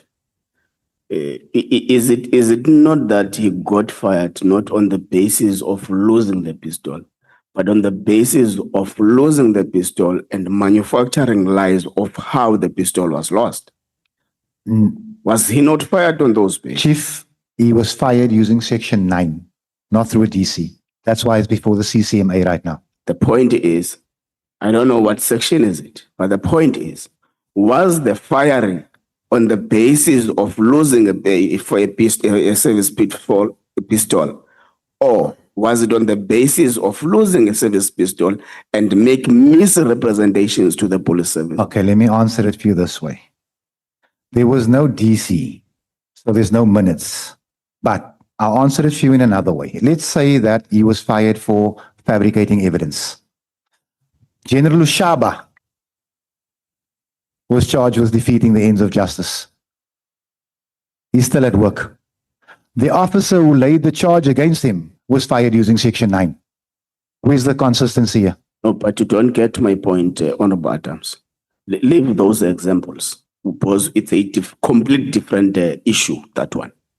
I'm saying, you say in your statement, this police official was fired on the basis of losing a service pistol, and other police officials did not get fired on those bases. So I am asking to you, was he fired on the basis of losing the pistol or on the basis of fabricating how the pistol was actually lost? Can I maybe recommend that you get that man here and he can tell you? Because what I can tell you is if he fabricated information, then he's defeating the... So Let if me you finish. say, No, wait. Wait. Chair, this is not going to work. No, Chair, this is not going to work. That. No, you're doing that. I'm talking. No. I have the mic, sir. No. You're a witness here. Respect for all You're men, going and to don't- behave as a witness. No. You're going to behave as a witness. But you will not intimidate me. I'm not intimidating. Honourable, Chief, I was asking a question. Chairperson, you cannot ask me a question and not allow me to answer. and Honourable Adams. The person is going to behave as a witness. Yeah, He's not going to determine how we Yeah, do it's things. Honourable member. just one moment. Yeah. Let's do like this. Can you look at each other? No. I won't look at anyone. No, Chair, there's no love to be made here. I was answering his question and the next thing I know he's down my throat. Chair, If he's not going to allow me to answer the question, then he shouldn't ask me anything. Chair, have you not recognized You me? have not said any of you must speak. Have you not recognized me? I have not said any of you must speak. I'm calming you. Can you look at each other? No, Chair, I'm not going to look at him. Chair, can I proceed? Honourable Adams and Honourable. You cannot proceed. I was talking. You cannot proceed. Honourable Chair, Adams. we're not going to be dictated by a witness when And I will not be proceed. bullied. Honourable. It won't happen. Honourable Ngolo and It won't happen, Chair. Honourable Adams. If you can't look at each other, I'm not going to look at him, Chair. I'm not going to. may you please look at me? I'll look at you, Chair. You're a good looking man. No, I have not said any one of you must speak. I'm saying, look at me. Look at me, honorable members. We have started these proceedings on a good note. And whatever time this morning when we conclude, we must conclude on a good note. You know, just last week, it's not even a week because Thursday is only tomorrow. We had a witness who stood up in the proceedings and left.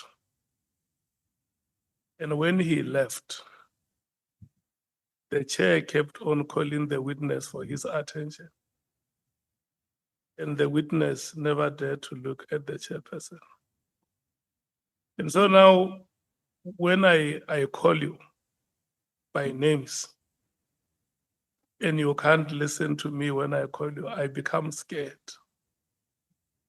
that you may want to do the same things that we saw happening last week.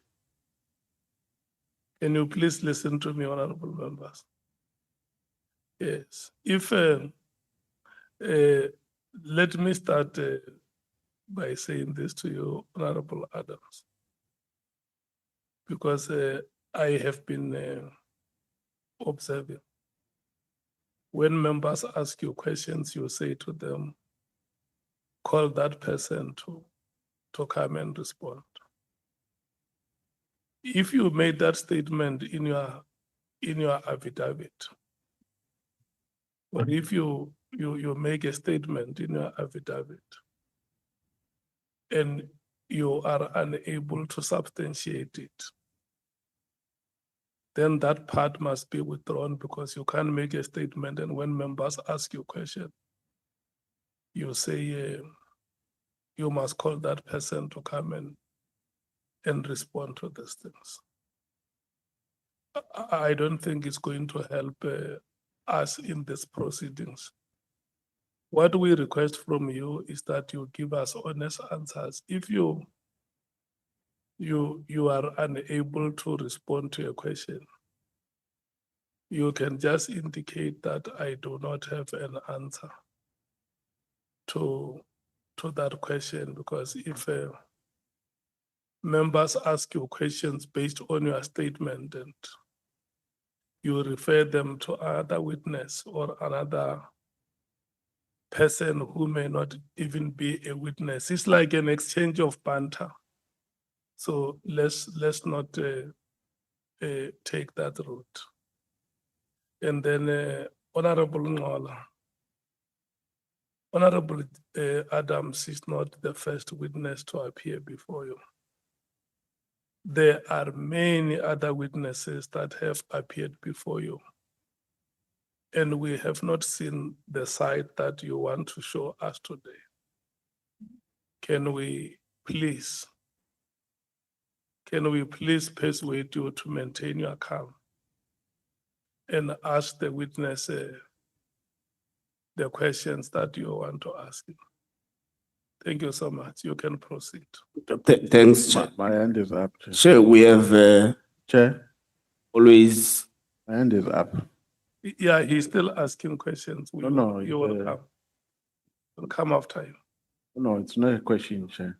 Okay. Chair, I think on issues of discipline, we must not be neutral. What the witness is doing to Honourable Ngola is completely wrong, Chair. And he's not doing it for the first time to Honourable Ngola. We've been observing, we're quiet observing here. And that behavior, the attitude, he has no decorum. He has done it with Honourable Skosana. A person who asks a question, Chair, has a right to stop a witness when he feels that the question has been adequately responded to. Now, Honourable Ngola is trying to stop him, and he insists on continuing, despite being told that, no, we have responded to a question, stop, I want to ask another question. So that behavior is wrong. He's doing it with our honourable members, and I'm afraid if you do not reprimand him, he will do it with us as well. And things are going to turn ugly because some of us are not going to tolerate that behavior. So he must be reprimanded, Chairperson, without being neutral. There's no need for being neutral. The witness is wrong. And what he is doing is not an honorable member before us now. He's a witness and he must behave as such. Thank you. Yeah. What I'm saying to yourselves is that no matter how justified you may be, that does not take the politeness away from yourselves. It depends on how you address the witness. If you dignify the witness with the manner in which you address him or her, that is what is going to help us to move the proceedings faster. So honorable members, we do not have to use the authority of our institution to tremble on other persons. We are a committee of parliament. Every witness that comes before us, no matter how wrong the witness may be, we are leadership. We must prevail. Honorable Adams, I want to request you to restrain yourself from doing the things that honorable members say they have observed on your part. I want us to have peaceful proceedings. At the end of these proceedings, you will still be with us in the National Assembly. You are going to be with us in the buses that take us to Parliament every day. So we don't have to conduct ourselves as if we don't know each other. We know each other very well. We've been working here since the last elections. Let's make this committee work. Let's make this committee succeed. You can proceed, Honourable Nor. Thank you, Chair. Chair, we have always adopted the modus operandi in all the witnesses. I want to list all of them who would have tried to get and tried to design or redesign how we conduct the proceedings, and we would have spoken against such kind, and it won't start tonight. That will be told by the witness how and where, when must we conduct the proceedings. The issue, Chair, here in contention, Honourable Adams makes an allegation in his statement that there is a police official that was fired due to losing a service pistol, when other police officials who lost service pistols were not actually fired in the service. So the question we asked following that was that the basis of the firing, was it on the losing of the service pistol or of the fabrication of the evidence thereof? Now, the end response from the witness was that maybe we should call that particular person and ask me. But it can't be acceptable because it's an allegation he made in his statement. Then he must be able to justify what he is alleging in his statement. If he has no further knowledge, he can say so. So that when we assess the evidence that has been tabled before this committee, we are able to trace and say, there is no justification in this kind of an allegation. So we're not definitely, Chair, not going to take the response that we must call that other person when the person who's actually making the allegation is here in front of us. Thank you, Chair. I'm done.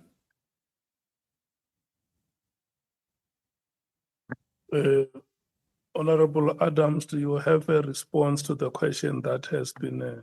Of course, you may, benevolent Chair. Chairperson, I've put it in my statement that General Theo was fired for losing his firearm. That's the information before me. I've supplied the committee. I'm going to supply the committee with a list of other policemen who've done the same thing. The member asked a very valid question.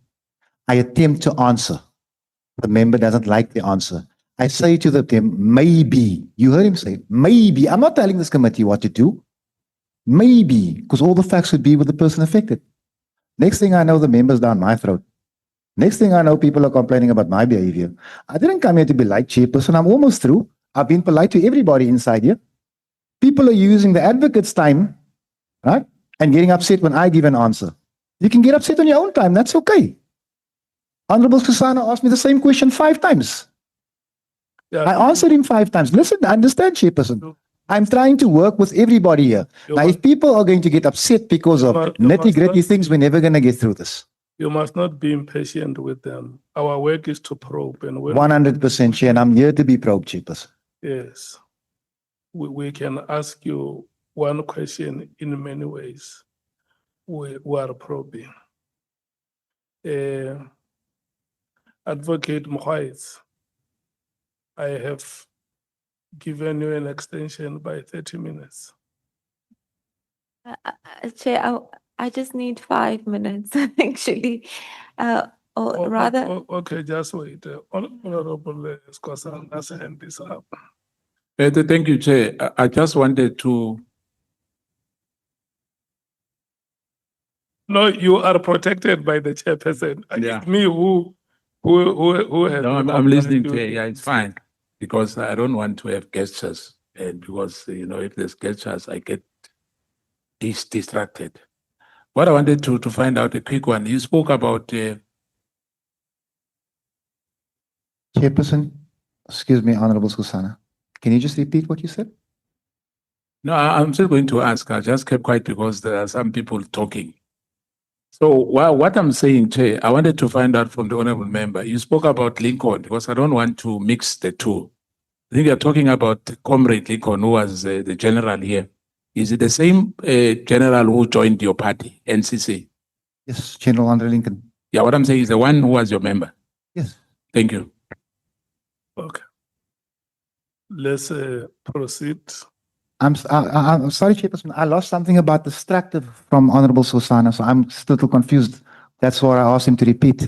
No, when I recognized him to speak, there were mamas around him. So Oh, that's why he did not look at you. He was also disoriented. He was looking around to hear where those mamas were coming oh, from. my apologies, Chairperson. That's why I said, no, you must speak because I have recognized you as the. No, I was just scared I wasn't answering his question in full. That's why I asked him to repeat. Sorry, apologies. Okay.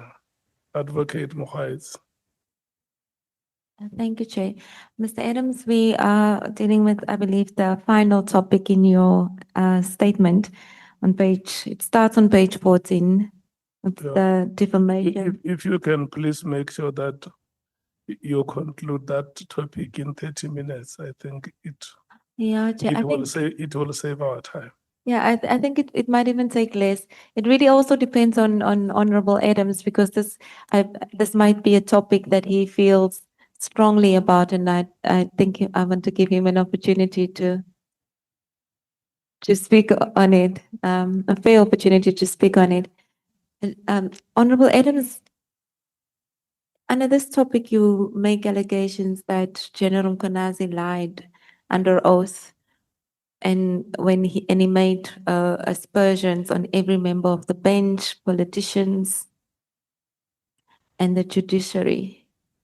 You also say that he made defamation, or rather he defamed you and Minister Mkunu and Honourable Kona Barnett. Do you want to just elaborate on that? The general at the press conference alluded to politicians that were protecting the cartels. He only named 3 politicians. It was myself, Honourable Kola Barnard, and suspended Minister Mkunu. I can't stretch my imagination far enough to imagine any one of the 3 of us being involved in cartels. So the general lied. The general also defamed the entire judiciary by claiming judges were involved, but he didn't produce a name. There's a question mark over every judge in this country right now because General Konazi said so. Is your version that General Konazi actually said that yourself, Honourable Corner Barnett, and Minister Mgunu are part of a cartel? Is that, No, he no, did not say that. no. He said that there are politicians that are part of the cartels or protecting the cartels.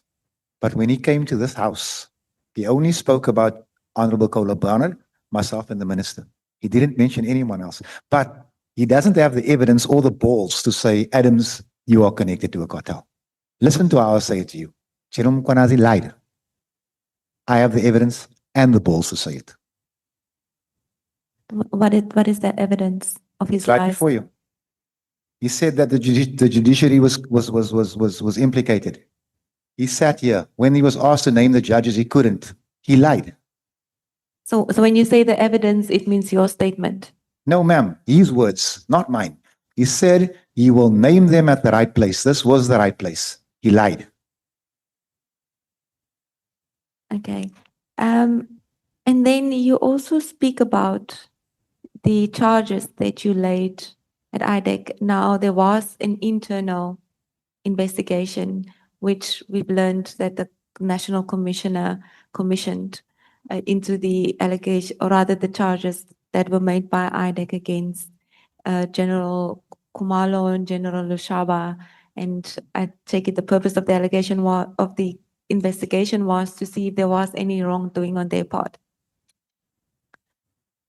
You speak about this in paragraph 47 and 48 of your statement, and it appears that you were not happy with the outcome of that investigation. I Do you couldn't- suggest it was irregular? I couldn't be happy with the outcome of that investigation because the provincial commissioner of the Western Cape ruled that these people had done nothing without seeing any evidence. Now, if indeed I had to hand him the evidence, General Patekile doesn't have a security clearance. He couldn't have handled that evidence. Do you understand what is wrong here? Furthermore,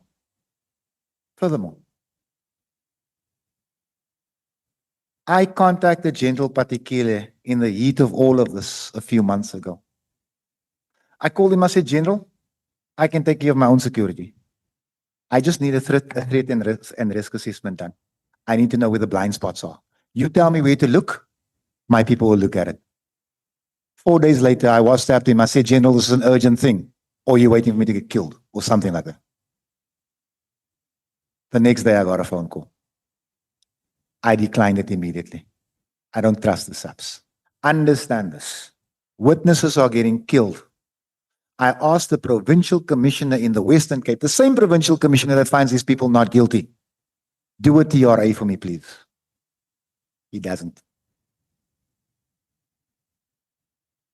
Mr. Adams, so what are you telling South Africans? I'm telling As a member of the Portfolio Committee on Police, are you telling South Africans that they shouldn't dare try to approach SAPS or put their trust and faith in SAPS when they want to get some sort of assistance or intervention, or when their safety is under threat, that SAPS is not the go-to? Babita Diokaran said so. She's dead. Sandisa Mahaka said so. He's dead.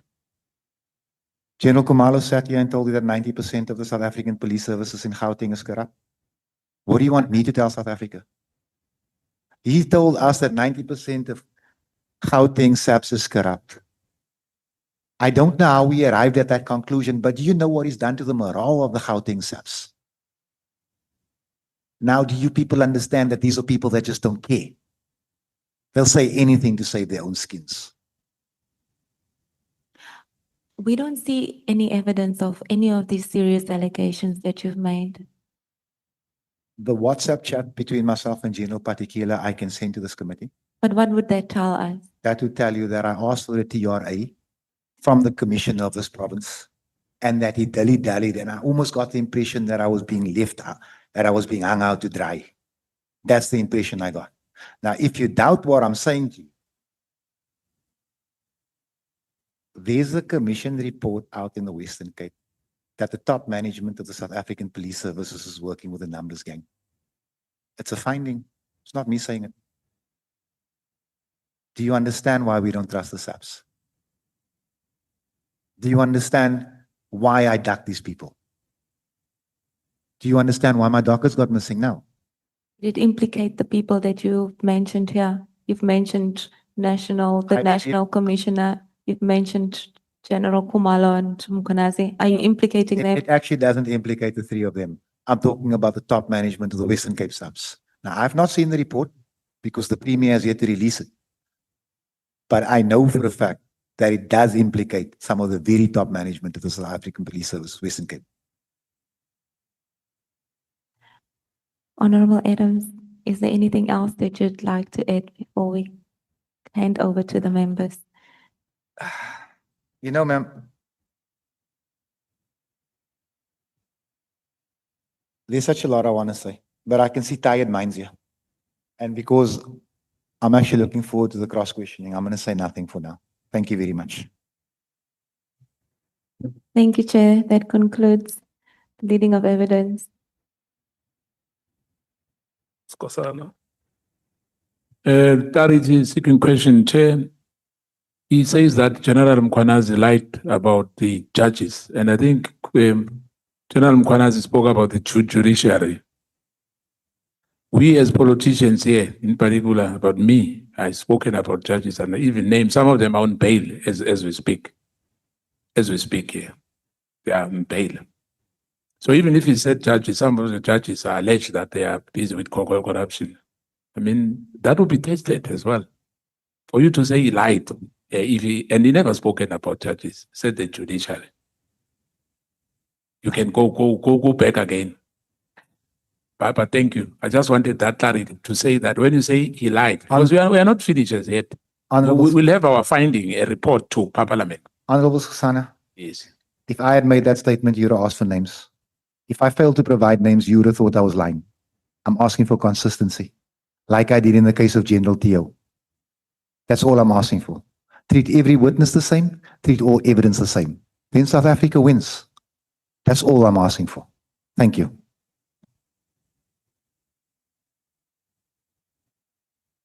Thank you, Chair. Thank you so much. Thank you so much, Advocate Mokhaitz.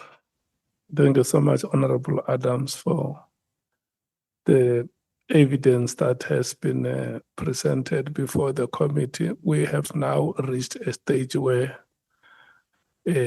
members must be allocated an opportunity to ask the witness questions. Can I check members who want to ask questions? Those who want to ask questions must raise their hands.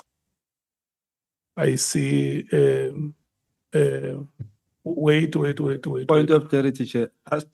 No. Wait. Point of clarity. Yes. Who wants to ask question tonight or Yes. even tomorrow? Yes, we're taking questions now.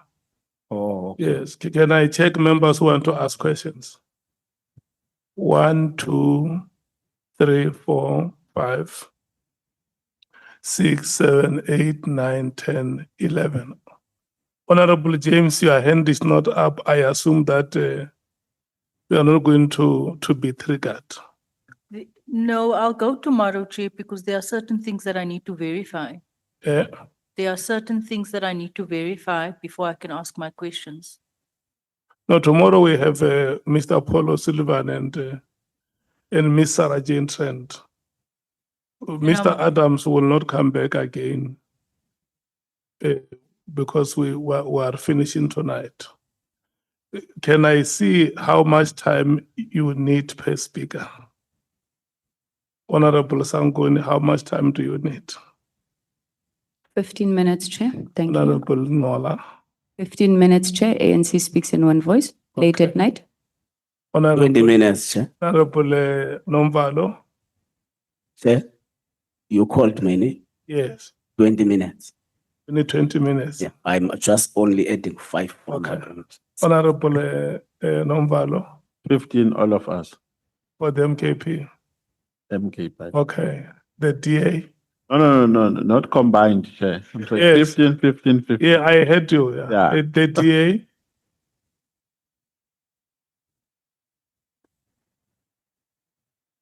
Sorry. 20 for me, Chair, and 15 for my colleague. Thank you. 20 minutes for you and 15 for Honourable Thorpe. The EFF, Chair, eh, 30 minutes, Chair. 30 minutes. Okay. The IFP, 30. 30 minutes. Yes. Okay. The PA, Take a guess, Chair. Take a guess, Chair.